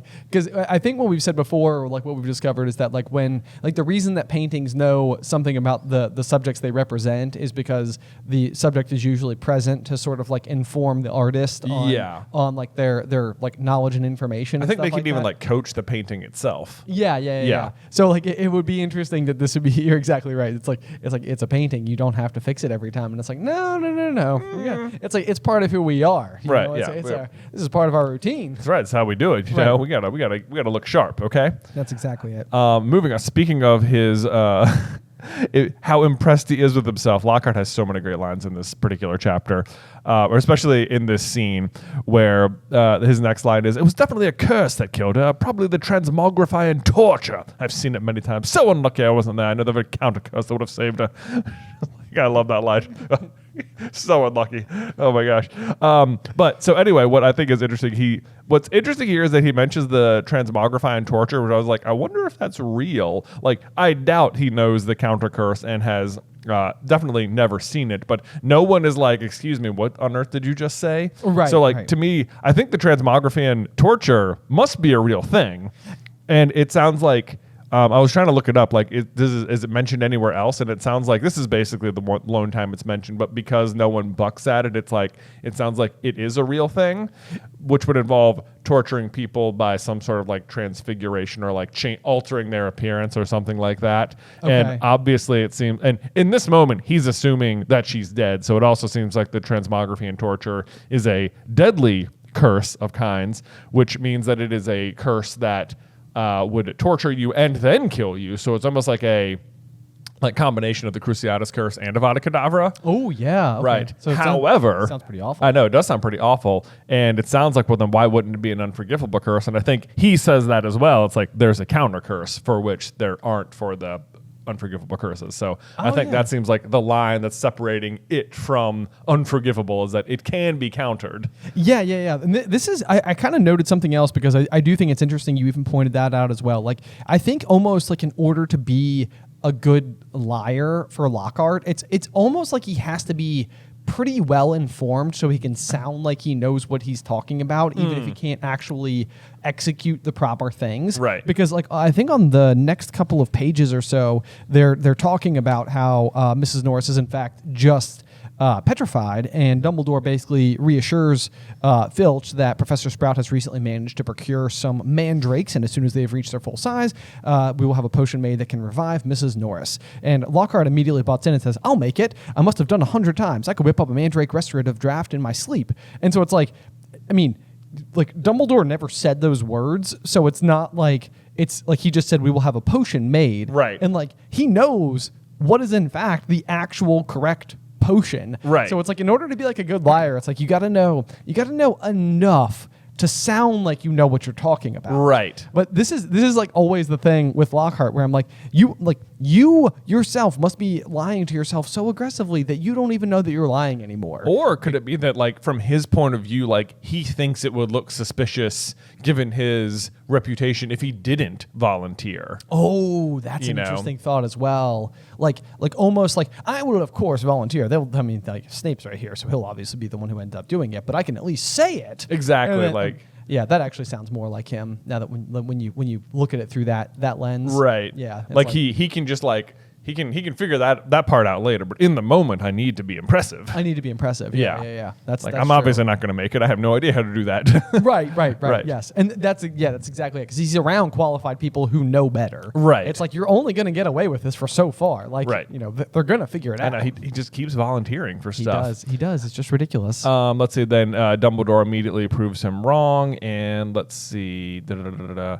He says something about Wagadugu, right? Yes. Dumbledore was not muttering strange words under his breath, tapping Mrs. North's wand, but nothing happened. She continued to look as though she'd been recently stuffed. I remember something very similar happening in Wagadugu, said Lockhart. A series of attacks, which is just him marketing his own book to the other people. And he says he clears it up with various amulets, which is interesting because amulet is not something that comes up again ever in Harry Potter, or certainly not something anyone makes use of. Yes, yeah. I feel like at some point in time, Mundungus Fletcher is like the type of like person who like might be selling such things to ward off. I feel like dark spell detectors or something like that, and it's all just a bunch of like. Exactly. It's a bunch of like fake stuff. It's just fake. Yeah. Which it's so interesting, like that, like within the story, so many like magical things you know of are like, oh yeah, those are real trolls. Those are real vampires. Yeah, those are real. But like amulets, don't be ridiculous. We gotta draw those the are lines. a farce. Yeah, that's one step too far. We gotta draw the line somewhere. There's never like rituals or anything either in Harry Potter. Oh sure. Which I always like really appreciate. That's always like a thing whenever I'm watching like a fantasy show, and it's always like, oh yes, we have to do a ritual and sit in a circle and do a thing. I'm always like, this is you've lost me. I don't buy it. I don't buy it. It's very interesting as well, because I feel like when I was first presented with this story overall and like the idea of like witches and wizards and stuff, that was almost immediately what came to mind. Right. Like it was almost like the like Philosopher's Stone, the first book read through. Like its chief mission was to prove to me that it wasn't going to be that. Right. Because that was something where I was like, I don't know if I'm gonna like that as much, and then obviously it ends up not really being not in there. Super relevant. You've said it a couple of times with total confidence. Wagadugu. Okay. Yeah. Real place. Wagadugu is a real place, and actually, the reason I'm pronouncing it correctly is because I looked it up, because I thought perhaps what he was referencing was Wagadu, which is the wizarding school of Uganda. Okay. But he is not. And then Wagadugu, what he is talking about is just another place in Africa. So they sound similar, but they are not actually the same place at all. Although this is just also, as I was looking up Wagadu, I just read the little article about it. Apparently, they do a lot of wandless magic there. That's like their big thing. Okay. And then also the way they are told they are coming to the school is by like dreams, like visitors or something. Like in their sleep, they are visited in their dream and told that they are allowed to come to the school, and then they wake up with like a token in their hand or something. Whoa! I was like, whoa, I have not heard about this kind of magic before. So that was wild to me. That is super wild. Okay, that's very. Cause that was the exact reason I also highlighted that. I was like, is this a reference to the African School of Magic? And so it sounds like while they maybe sound similar, they are not necessarily connected. They're not. No. Okay. Sounds good. But yeah, so then from there we get the clarification from Dumbledore, basically saying that she is not dead, Argus, and Lockhart immediately he says she has been petrified, said Dumbledore. I thought so, said Lockhart.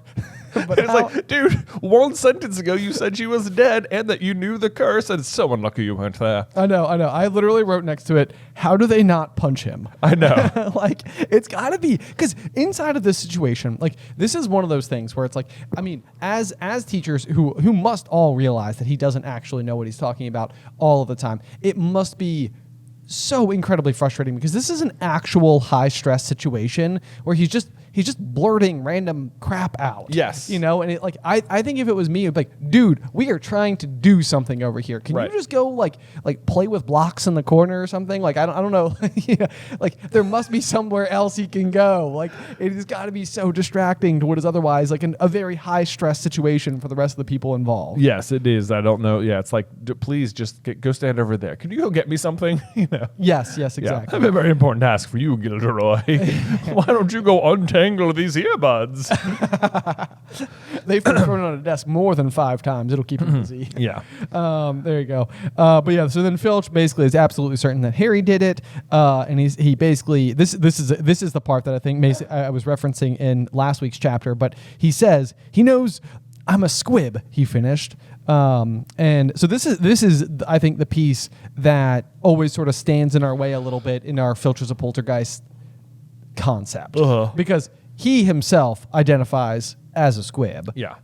Which is like kind of because he's fully non-magical. Because he's fully non-magical. Yeah. So it's kind of odd, but then I also thought this was kind of funny. A couple of pages later, he's attempting to erase the writing from the wall, which I believe is written in blood. Is it not? I think so. Okay. Well, because I think that he's using some type of like special like potion that is supposed to be taking it off to like little to no effect. And then I was like, this is kind of curious because we were talking last chapter about how Filch still had the flu, and like everybody else who was sick was like, being healed with the pepper up potion to great effect. But this would be like yet another instance where Filch is attempting to use a magical product and unable to successfully do anything with it, when all that's written on the wall is just blood. Like it should come off, right? You would think, yeah. Like, do they eventually get it off, or is it there the whole time they're at Hogwarts? I don't know. This is the type of thing where it's like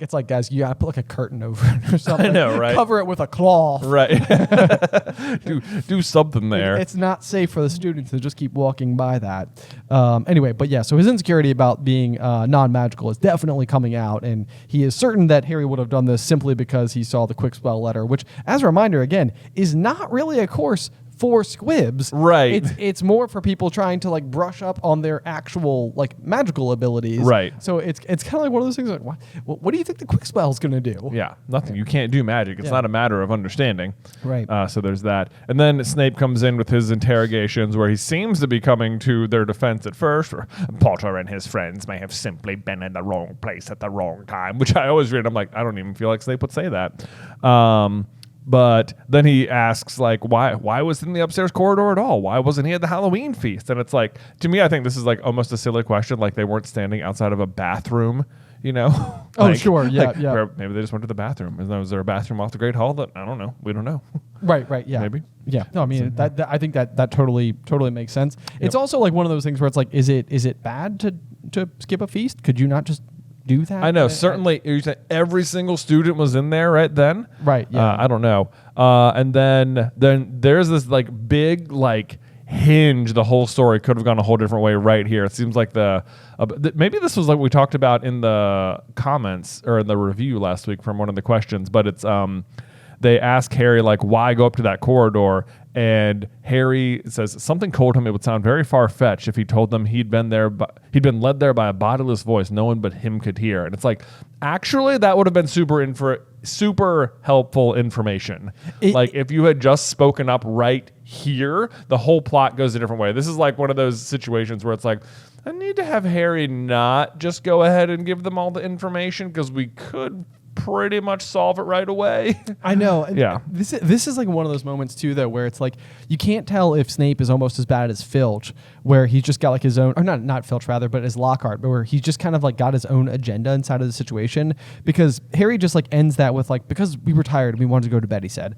And Snape kind of has this like without any supper with like a triumphant smile flickering across his gaunt face. Like, this is one of those moments where it's like Snape can read his mind. Yeah. Like, it's like he knows he's he's lying, but like the thing that he's lying about, it's like, oh, wait a second, that's pretty serious. But instead, it seems like this really weird situation where like Snape is sort of like, I'm pretty sure we should kick him off the Gryffindor Quidditch team. That would do the trick, wouldn't it? And it's like, right. It's like it becomes really petty at the end. yeah, it's like, and like, you know, even McGonagall sort of like responds with like, really, Severus, I see no reason to stop the boy from playing Quidditch.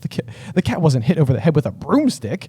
You know, and it is sort of like, it's like, what is Snape doing in this situation? Like, because especially in the long term, it's like, you know that Snape is just a good guy anyway. And so it's like, if he had just read Harry's mind in that situation, it's like, oh man, okay. There's some heavy stuff going on in there. Okay. Meanwhile, it seems like Dumbledore is doing exactly that. It says Dumbledore is giving Harry a searching look. His twinkling light blue gaze made Harry feel as though he was being x-rayed. And it's like, is he reading his mind? And is he like, oh, Harry can hear things on the wall. That's interesting. Yeah, that's like one of those where, so to your exact point, that's like, this becomes like a Dumbledore's big plan type of question. Right. Where it's like, all of a sudden, Dumbledore most likely does have some more vital information to go off of, and like he has such a big picture in his mind for like what Harry is doing and where Harry is supposed to be and like how he's supposed to be like learning all this type of stuff. So it that would sort of suggest that it's like, it's almost like going back to going through the trap door in book 1, where it's like, you know, Harry says, I think that Dumbledore thought that I should, you know, have a chance to go after it if I wanted to. Right. This is almost one where it's kind of like, okay, Dumbledore kind of knows. Right. Something's up. Yeah, like Harry can hear the voice. Right. Right. Yes. But doesn't he say later that he does think it's like, the question is not, because I think when Lucius Malfoy comes in, he says something along the lines of like, oh, it's the same person who did it last time. The question is how, or something. Like, so maybe he already thinks it's Voldemort in some way. Does he say that? I do think he does. I feel like I, at the very least, remember that from the film. It's a good question to know if he actually says it in the book. Right. I guess we'll get to it at some point. Yeah, we'll have to circle back on that one. It's a good question though, something to look out for. But then, sure enough, a page later, like Harry confirms like that he shouldn't have said anything with Ron. Do you think I should have told him I heard the voice in my head? And says, no, hearing voices no one else can hear isn't a good sign, even in the wizarding world. It's like, yeah, okay, Ron. Like, I'm just like, this is like, it's like that throwaway sentence that like stops them from getting help from the adults. But it's also like, oh yeah, no, oh, you guys heard a voice that was saying it's going to kill somebody, and then you found a nearly dead cat at like the scene of a crime. Like, yeah, that probably wasn't important or related at all. Like, this phrasing is almost like a magic trick, because it's like, it says like, no, said Ron without hesitation, like hearing voices, you know, like that's not a good sign. But like, change the word from no to yes, and it makes the sentence make even more sense. It's like, do you think I should have told them about the voice I heard? Yes, said Ron without hesitation. Hearing voices no one else can hear isn't a good sign, even in the wizarding world. Right. It's like, doesn't that like immediately make way more sense? It's like, yeah, Harry, that's pretty serious, man. Like this would be like, you know, not feeling well, taking your temperature and realizing you have 105-degree fever. Right. You know, and it's like, do you think I should tell anybody? It's like, no, that's pretty severe, even for humans. Right. It's like, okay, good call. I won't call the ambulance. I won't tell anyone. Yeah.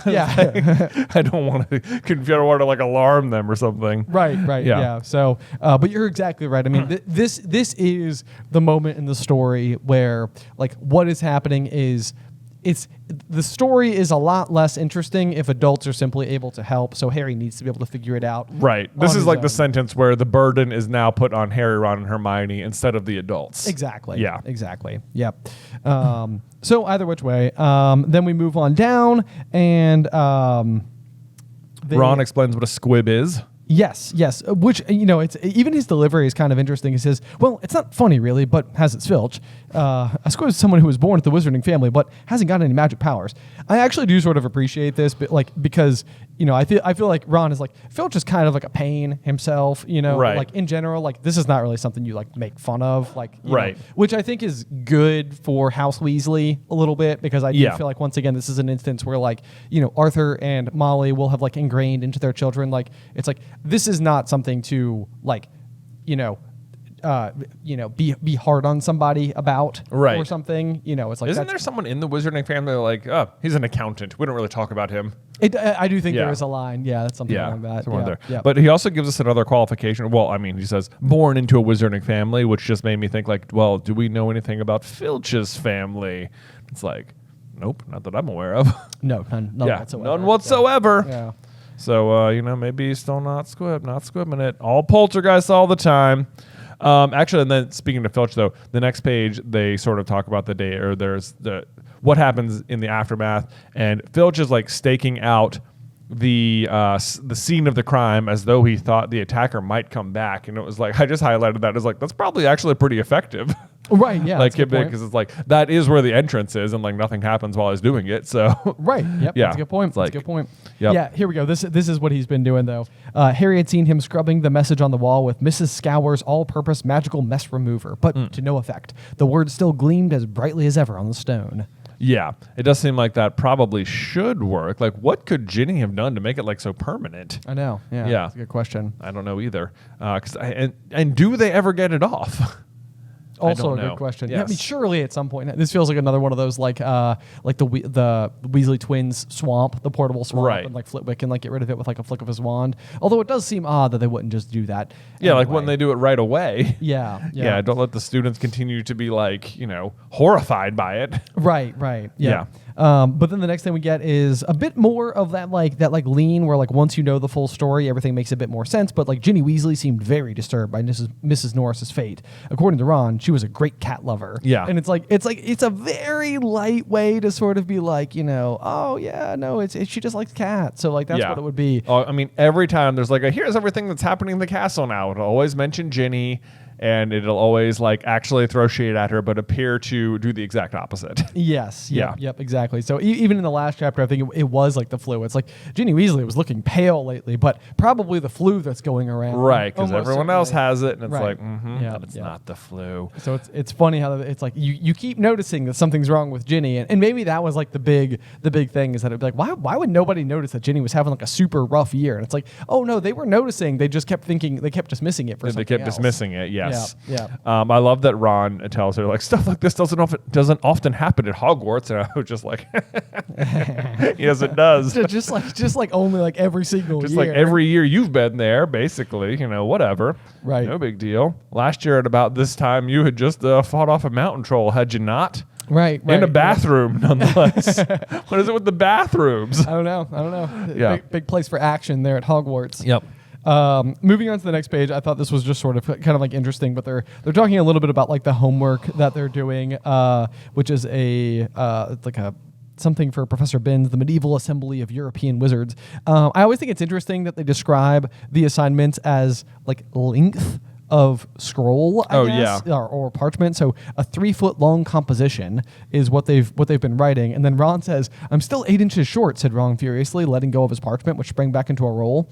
And it says that Hermione's already done 4 feet 7 inches. And then on the very next page, though, it's like he asks Hermione for help, and she says, "No, I won't," said Hermione severely. "You've had 10 days to finish it. I only need another 2 inches. Come on." No. It's like what? Dude, you've only said 3 sentences. You filled up 6 inches? Or is this just Ron lying? Oh. Like, what is the interpretation of what's going on there? Is he's like, oh, I'm 8 inches short. If I could just read Hermione's, I'll be able to get the rest of it. So it's like, I only need 2 inches. Yeah.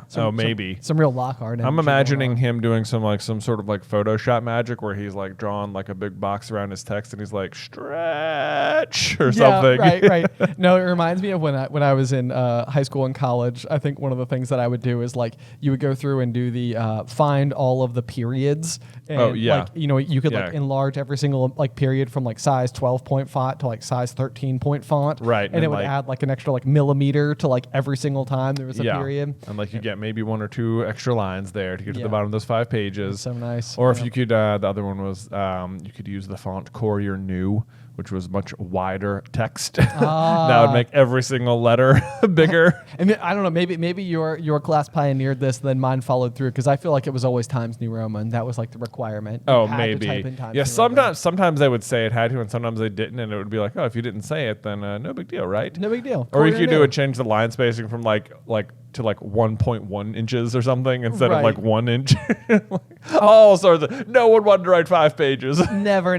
I want to know to any teachers out there whether or not they're like just always on the look for these particular like tricks. Yeah. Because it feels like the type of thing where I feel like the teacher could be like I know exactly what you did to get 5 pages. So what would have been like a 94, it's like, It's a 93 now. Right, yeah. You know? Maybe I found another out-of-place comma. That was the other worst thing, is if you got you had like a 5-page paper and all of the information was great, but you just lost points for like grammar things, and it was like, but is that really what?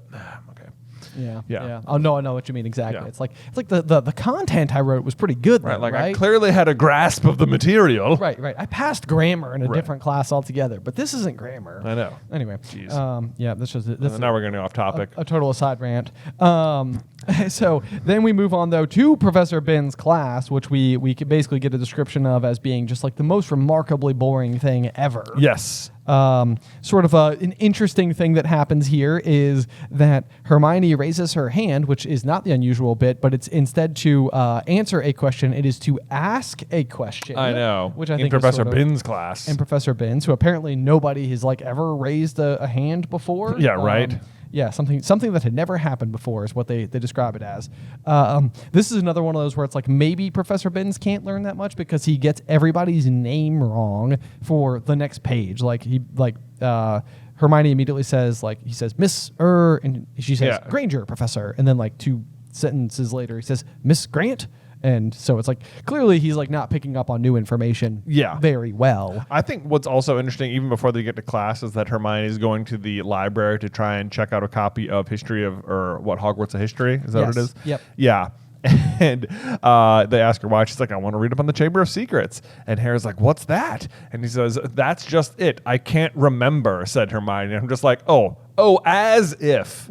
No, what? Since that's the really out of character thing here. Like, you don't remember something in Hogwarts a History? Right. Excuse me? It's Who are you? It's her comfort read. Who is actually under Polyjuice here, right? Who's pretending to be Hermione? Right. It's Gosh. probably Draco. Probably, exactly. Or Ludo Bagman. Yeah. Also, just like as a random thing, is that because they're writing an essay for Professor Binns, right? Yes. Yes. So like he is a ghost. So like how is he like, I don't know, collecting the papers or grading them or anything like that? Like he can't move them. Even in the last chapter, we know that Nearly Headless Nick's letter from what's his bucket, the other sir. Yeah, so properly decapitated Podmore. Yes, that's the one. It's a translucent letter, right? So it's a ghost. It's a ghost letter as well, and so you're right though. It's like how on earth? Yeah, how are they writing letters as ghosts? I have no idea. Doesn't make sense to me. Yeah, no, it doesn't make any sense. Yeah, but somehow, some way, he must do it. He does. And then I just love this sentence from, again, him, a ghost, where he says, I deal with facts, Miss Granger, not myths and legends. Like he's not just floating there in midair as a magical being. And I'm like, what, dude? Okay. And then again, this is like the question of like, he says that as if another member of staff wasn't like factually expelled for opening the Chamber of Secrets. It's like, well, like, you know about that. You could tell, I mean, maybe you don't want to just like out Hagrid or something, but I suppose there's something to that. Like, just because a student asked in class, they probably would be like, well, Hagrid, the guy who works here, he technically was expelled for, doing this exactly. Throw him right under the bus. Yeah, that would be pretty unprofessional. Yes, like, it would. I don't suspect that another teacher would reveal that to a student based on just a single question in class in front of other students. So I guess that's fair, but it still doesn't read as if Binns has any idea that the Chamber of Secrets has ever even perceptibly been opened. Yeah. It seems like basically he's just like, this is a bunch of phooey. Yeah. It's not a thing. Not a thing at all. Yeah. But then he gets into the story about the Hogwarts founders, which of course we are endlessly fascinated with. Yes, we are. And he said, I'm always interested by this. It says, you all know, of course, that Hogwarts was founded over 1,000 years ago. The precise date is uncertain. It's like, why? Why is the date uncertain? that's its own mystery to me. Like, there's no reason the date, the founding of the school should not be known. Yeah, I mean, this is like, I've kind of gone back to the same sentiment a few times before, which is just that, like, I feel like Hogwarts was originally closer to what Hogsmeade currently is. Like, it was just a safe haven for witches and wizards to go. So, like, I wonder if it's like one of these things where it's like they constructed a safe haven somewhere deep in the mountains of Scotland, potentially out of a dragon. Potentially. Hogwarts is a dragon. Yeah. We all know it's true. to that one person who doubted us. No, but I think that like this is like one of those things where it's like I could easily see a world where if witches and wizards alike were flocking to this particular location and they were like, while we're here, we should start teaching. And then it's like you start to like formalize like a curriculum and all the rest. And at some point in time, it's like maybe we should teach like our youngins as they grow up, and like, then they'll be like fully trained witches and wizards and such. So like I almost wonder if it's like if it was like a moving target where it's like for a while the school wasn't like the structure existed for a while. And like they were then like, but not necessarily as a school to start, but eventually, whilst it was a structure, they began teaching people because it was a safe haven. Yes. And then eventually they're like, why don't we make this a bit more formal? Yes, and at which point in time, like the founding of Hogsmeade would take place, and people would be like, okay, I think we're pretty safe out here where we are. Like we're not going to run into people by mistake. So I think we can set up like a safe community of wizard only people. Over here next to the castle. And at which point in time, then the school just becomes a school. Okay. I can see that as a more reasonable explanation, but I would want to know is if there's any like unreasonable explanations. Oh. As in like, is there a reason to keep the date a mystery like on purpose or something, Like, does this avoid some sort of like time turner shenanigans about the founding of the school or... right? That's so interesting. Yeah, that's a good thought. That's definitely a good thought. There is something crucial that has to happen in order for Hogwarts to continue to be Hogwarts, and if people know when it is, they could attempt to time travel back to it and disrupt like a very vital moment. Right. Which, of course, according to our own time turn rules, wouldn't make a difference because that would have always happened as well. That's true. But like, would there be a reason like magically to obscure the date? I mean, we've also said that like magic in itself is kind of chaotic and like sloppy and not necessarily like neat and organized. So that could be the other thing too, is that it's just sort of like, oh yeah, like it sort of was like a place we were like sort of learning, and then like eventually it became like more formal learning, and now it is what it is. Yeah, we have like a sorting hat and stuff. But what makes me think there's something fishy about it is just later in the page where. He says Slytherin left the school, and he says reliable historical sources tell us this much. And it's like it sounds like the school was only open for a few years. It says for a few years the founders worked in harmony, and then later reliable historical sources tell us that Slytherin left. So it's like there's like only like whatever those reliable historical sources are. Like we don't know, but like. Just that they're classified as reliable sounds like you would know the dates of them. Yeah. Right? Yeah. So, and if it's like, if you know the dates of said reliable historical sources, and like if it was only for a few years, and there's got to be like I don't know, how big do you still use the word few for? Like less than 10, like it seems like we get inside the decade. Right. No, I see your meaning. And it's like a few is kind of like one of those strange words where I feel like for the longest time, I mean, and it seems ridiculous. Like a couple makes sense. Like couple equals 2, like a few equals 3. More than a couple. Well, more than a couple. But less than several. I tend to think of few as 3, and then like some as like 4 or more. Right. So you have couple, few, some, several. Yeah. Right. Yeah. Exactly. Yeah, exactly. Like, actually, there's a funny thing on Survivor right now where this guy like fails to do a puzzle, and everyone's like, I thought we had several. It's like it said we had several hours. I thought that meant 7, and everyone's like, why did you think that? And he's like, several means 7. Everyone's like, several does not mean 7. And he's just like, yes, it does. And everyone's like the whole cast, even Jeff is like, it does not mean 7. Oh my gosh, that's so funny. Yeah, it's really funny. That's like the moment where if it was me and I was the one hosting that thing, I would be like, several doesn't mean 7, does it? Right. I would like question myself inside of that minute, like immediately. Yeah. So anyway, but yeah, so the school was founded. Supposedly, Slytherin had a hidden chamber in the castle of which the founders knew nothing. This is like another one of those like where I feel like we've delved into the idea of the Chamber of Secrets before as like what good reason might Salazar have had for constructing such a location? Right. You know, it's like, is there some possibility that it was like meant to be like a, like a bunker in case of like emergency? Like, Sure. Like a highly hidden place, like where they could, tunnel down to and be safe in the event of like an invasion or something like that? Because that doesn't seem totally dissimilar from other like known civilization safe havens. It also seems like it seems unlikely to me that whilst Slytherin had command over the basilisk, that like it was as a small basilisk. Like in my mind, the basilisk was also large then, right? Like he was dealing with a fully grown basilisk. Yes, I mean that would be my thought. That would be my thought. I mean, it seems to me that all I'm trying to get at is that like I've always been under the impression that like he's had the basilisk for a long time, even when he knew the other three. Sure. Right. Yeah. So like, it seems to me that they would know he had a basilisk because he can't really hide it. Right. And it seems like that the reason you would then build the chamber is so that like you could put the basilisk somewhere. Like I can't get rid of it.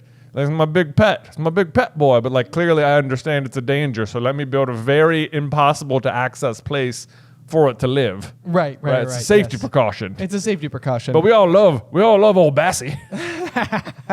I know, yeah. It's like the world where the basilisk is actually like a kind of like endearing character is so hard to wrap your head around, but it's sort of also amazing. In my headcanon is that all four of them love the basilisk.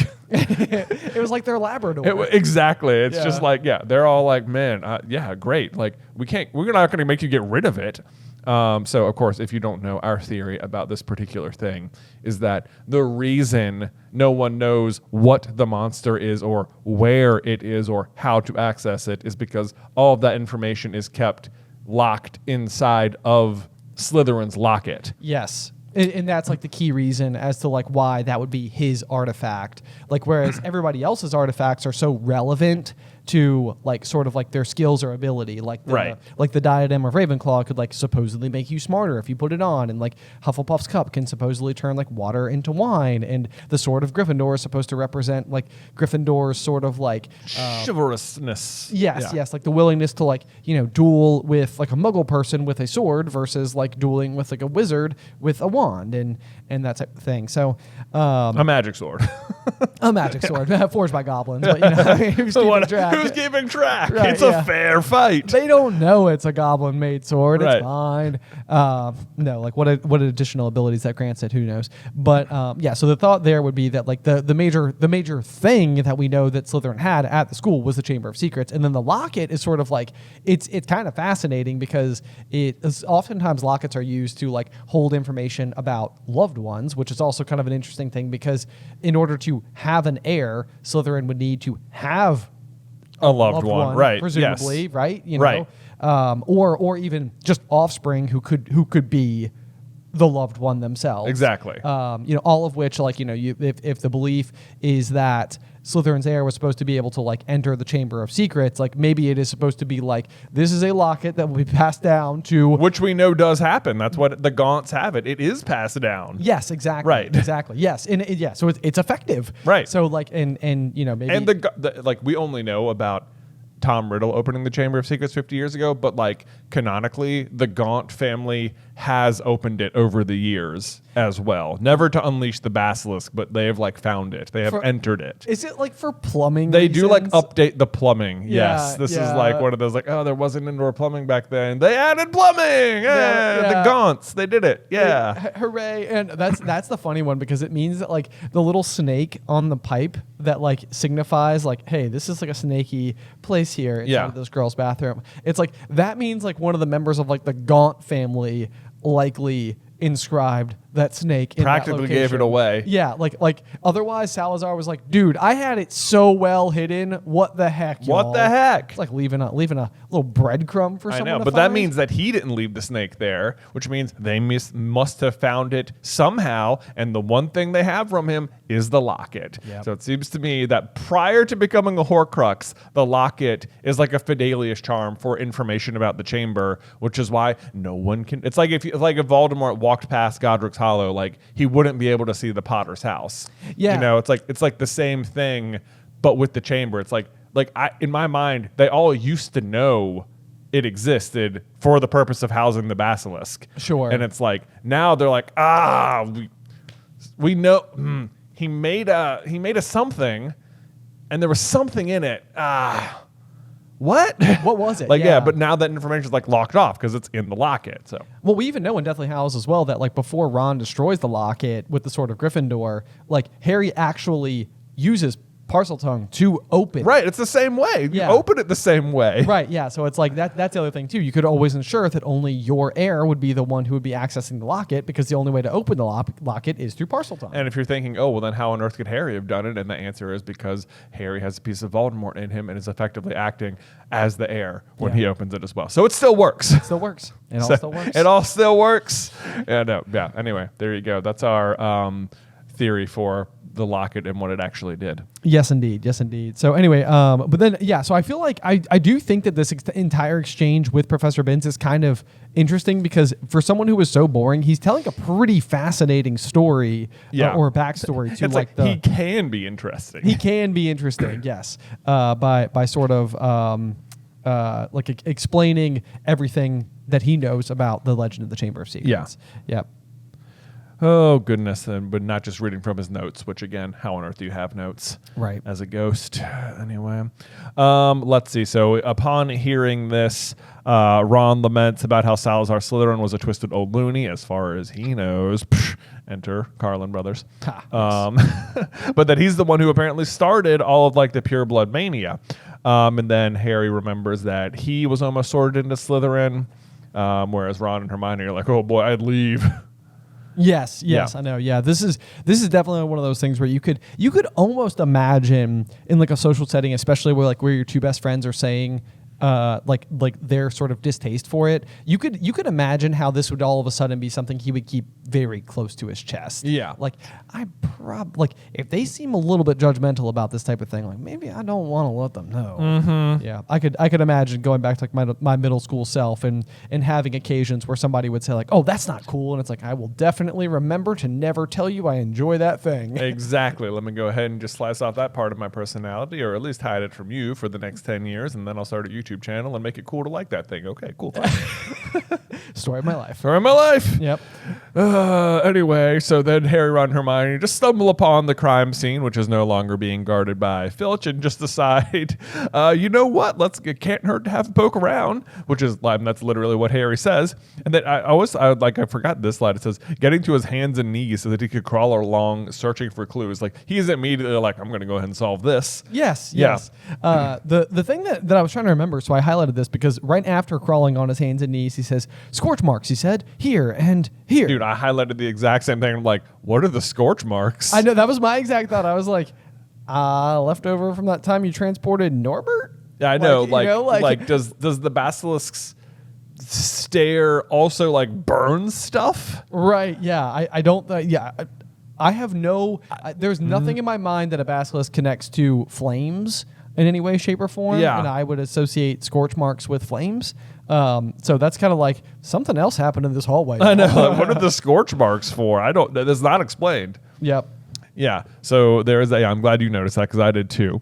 Let's see. And then I thought it's interesting where like Hermione then immediately notices the spiders as well. Around 20 spiders were scuttling, apparently fighting to get through a small crack, which like it's how many days has it been since the attack happened? And it's like there's still spiders getting away. Like you don't think they all would have gone immediately? And like also, wouldn't this be happening everywhere in the castle, like not just from this particular spot? You would almost think at this point in time, you would almost even just in general, I think, believe that spiders would just not be present in the castle at all. Yeah. Because the basilisk is always there, and if they are able to detect its presence in this capacity, you would think that it would just be like... That's true, too. Like, it would just be like a kind of like strange fact about the castle. It's like, for some reason, spiders don't like it here. Right. You know? Yeah, they're never here. Even that feels like Newt, while he was at school, would be like, that's interesting. Yeah, like Newt would notice there's no spiders here. Yes, exactly. Yeah. It's like, what's up with that? I know. I guess it could have been like in hibernation or something for like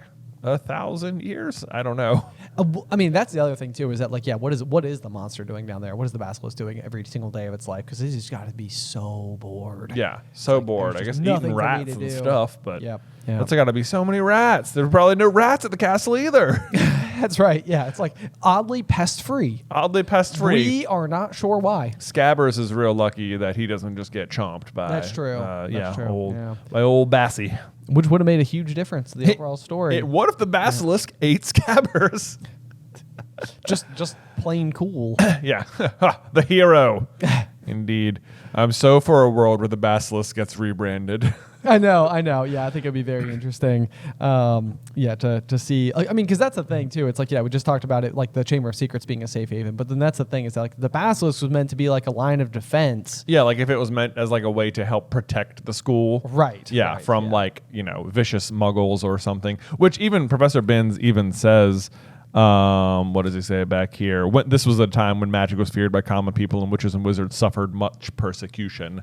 So it would seem like, yeah, we don't want to use the basilisk, but like we do have it here. We have like a last resort or something. Yeah, just in case. So there's that.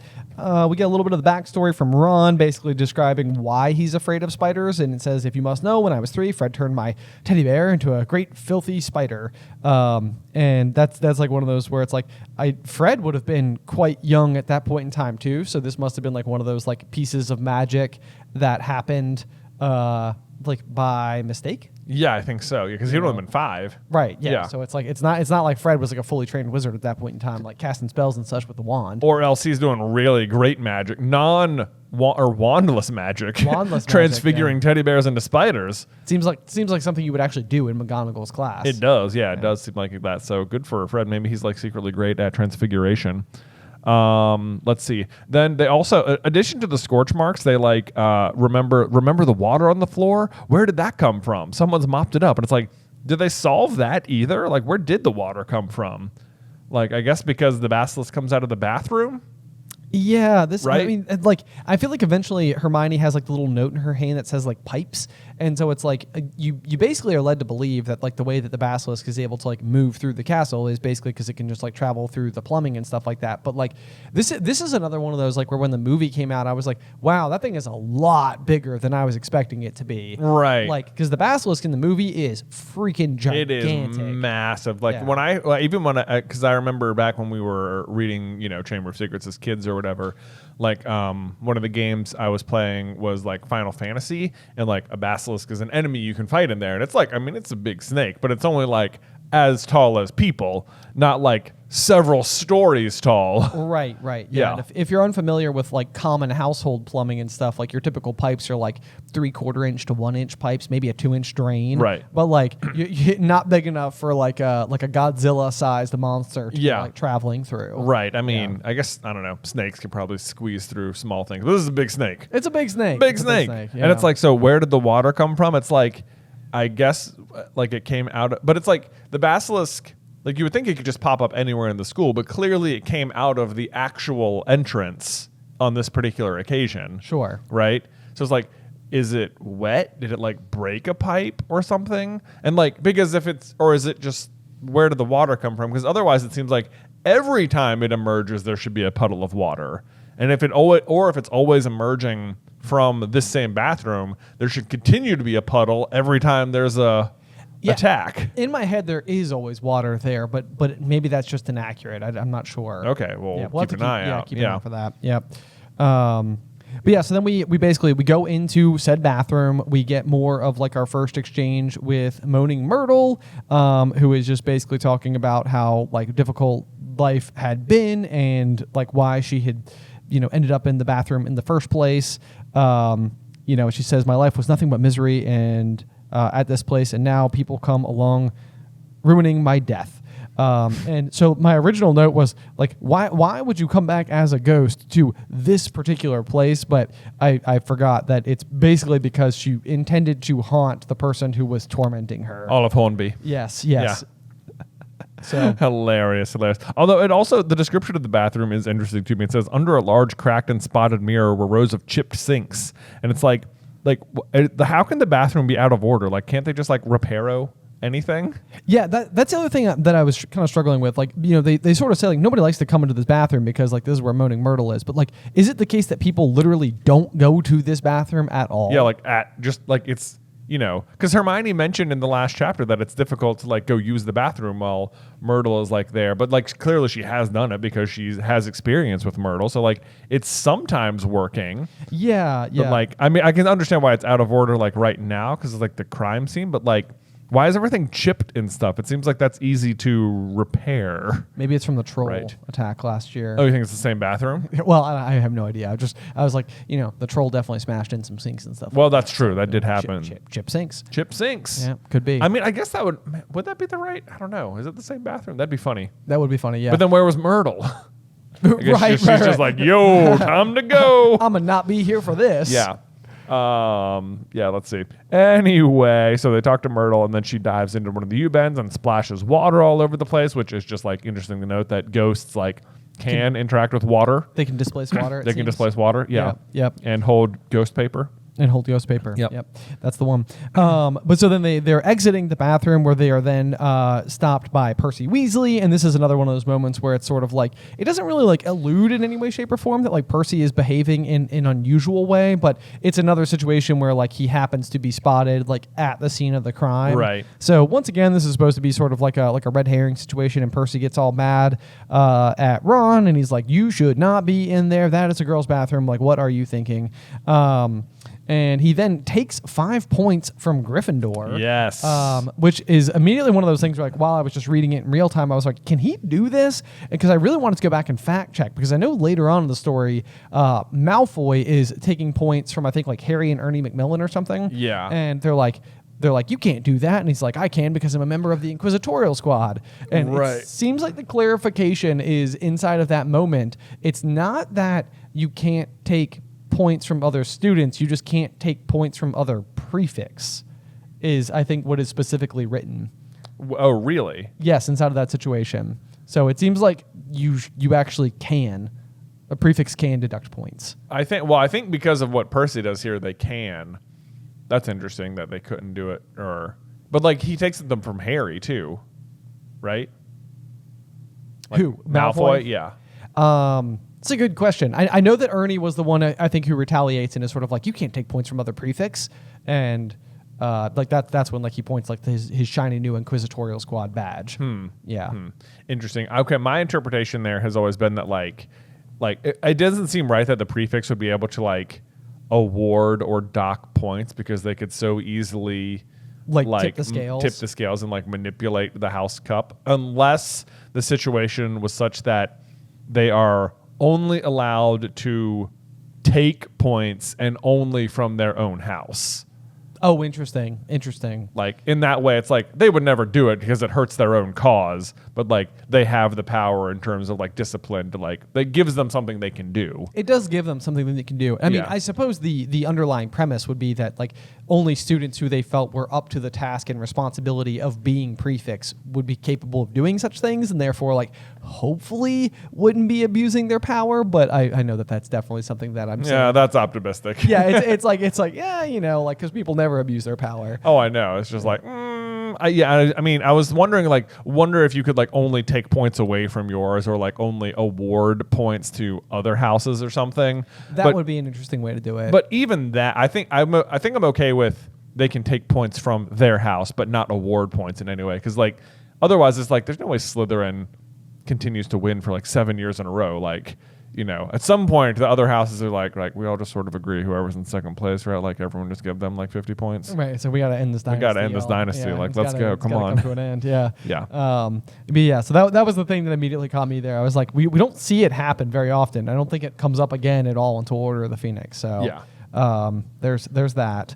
Still taking points from his own house. Come on, Percy. I know. Classic Percy. Classic. From there, though, we kind of get like sort of like the evolution of Hermione as a character, who sort of like had gone back to the like that line from book one where it's sort of like if we get in any more trouble we could be expelled or killed or worse, expelled. Yeah. This is like one of those things where you're starting to see like Hermione is like, okay, sometimes in order to do the right things, we're going to need to break some rules. And including in the name of figuring out what's going on, we're going to need to be able to get inside of the Slytherin common room undercover so that Malfoy doesn't know who we are. So we're going to have to steal a book from the restricted section and brew a like illegal potion and steal the ingredients. And many step-in I love that her plan in 2 books in a row, like as soon as she's like, oh boy, I'm feeling feisty here, I'm gonna break some rules, it's like, you know what we need to do?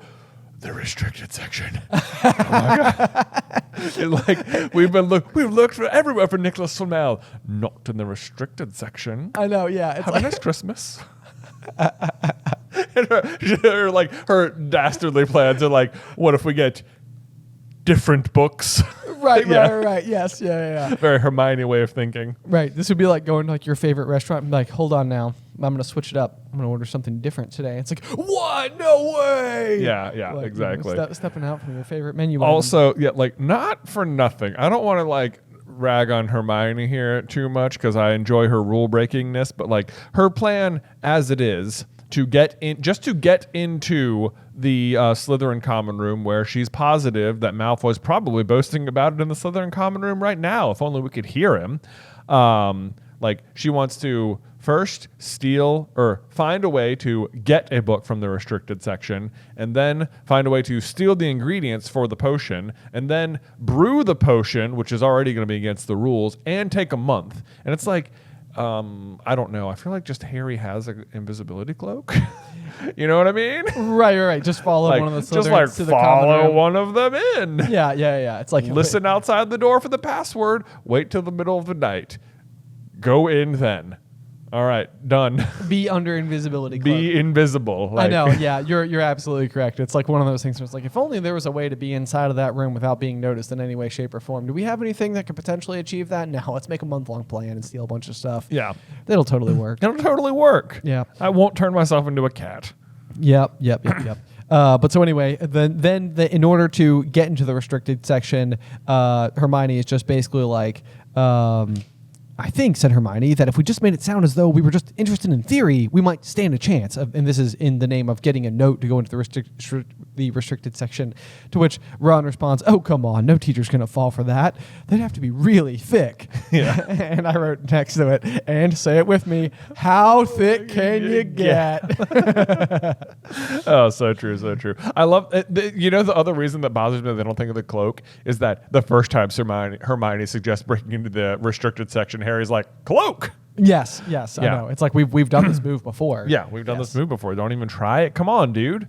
But whatever. Anyway, also it's interesting that she lists that the book that Polyjuice Potion is in is called Most Potent Potions, which let's see, Snape says it's in there, but like we know it is a 6th year potion you should be able to brew according to Slughorn, which means that the potion should be in advanced potion making, which Snape should also know because we know he has a very old copy of advanced potion making. He does indeed. The one that he is basically created. The Half-Blood Prince copy. Yes, so even older versions of it would have this potion in it. Right. Yep, so I don't know. Whatever.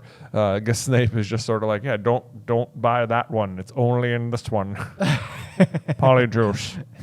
Maybe it's just a good way to deter younger students from going and trying like something that's like out of their league a little bit. I guess so. Don't ask the 6th years. Right. That's NEWT level. Jay. Right. Okay. Yes, indeed. Yep. Anyway, so that should round us up for chapter 9. Looking forward to chapter 10, the Rogue Bludger, which means we're back to Quidditch. I'm excited about that one. Wonderful chapter art on the Rogue Bludger. Absolutely glorious. Do you have a review to close us out for the day? Well, but of course I do, Ben. All right. So this is from No Need to Call Me Sir, Professor. Fantastic. That's so good. Great one. So it's the best podcast since the pop. Well, thank you so much.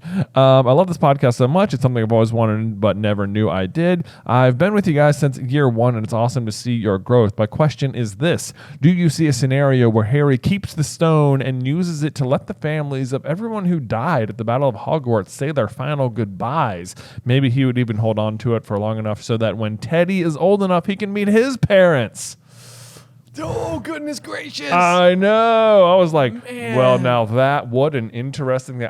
Here's the thing, is that like, I love the sentiment and I love the idea. However, my argument would be that Harry, as the master of death, would understand that like, that is not actually that helpful.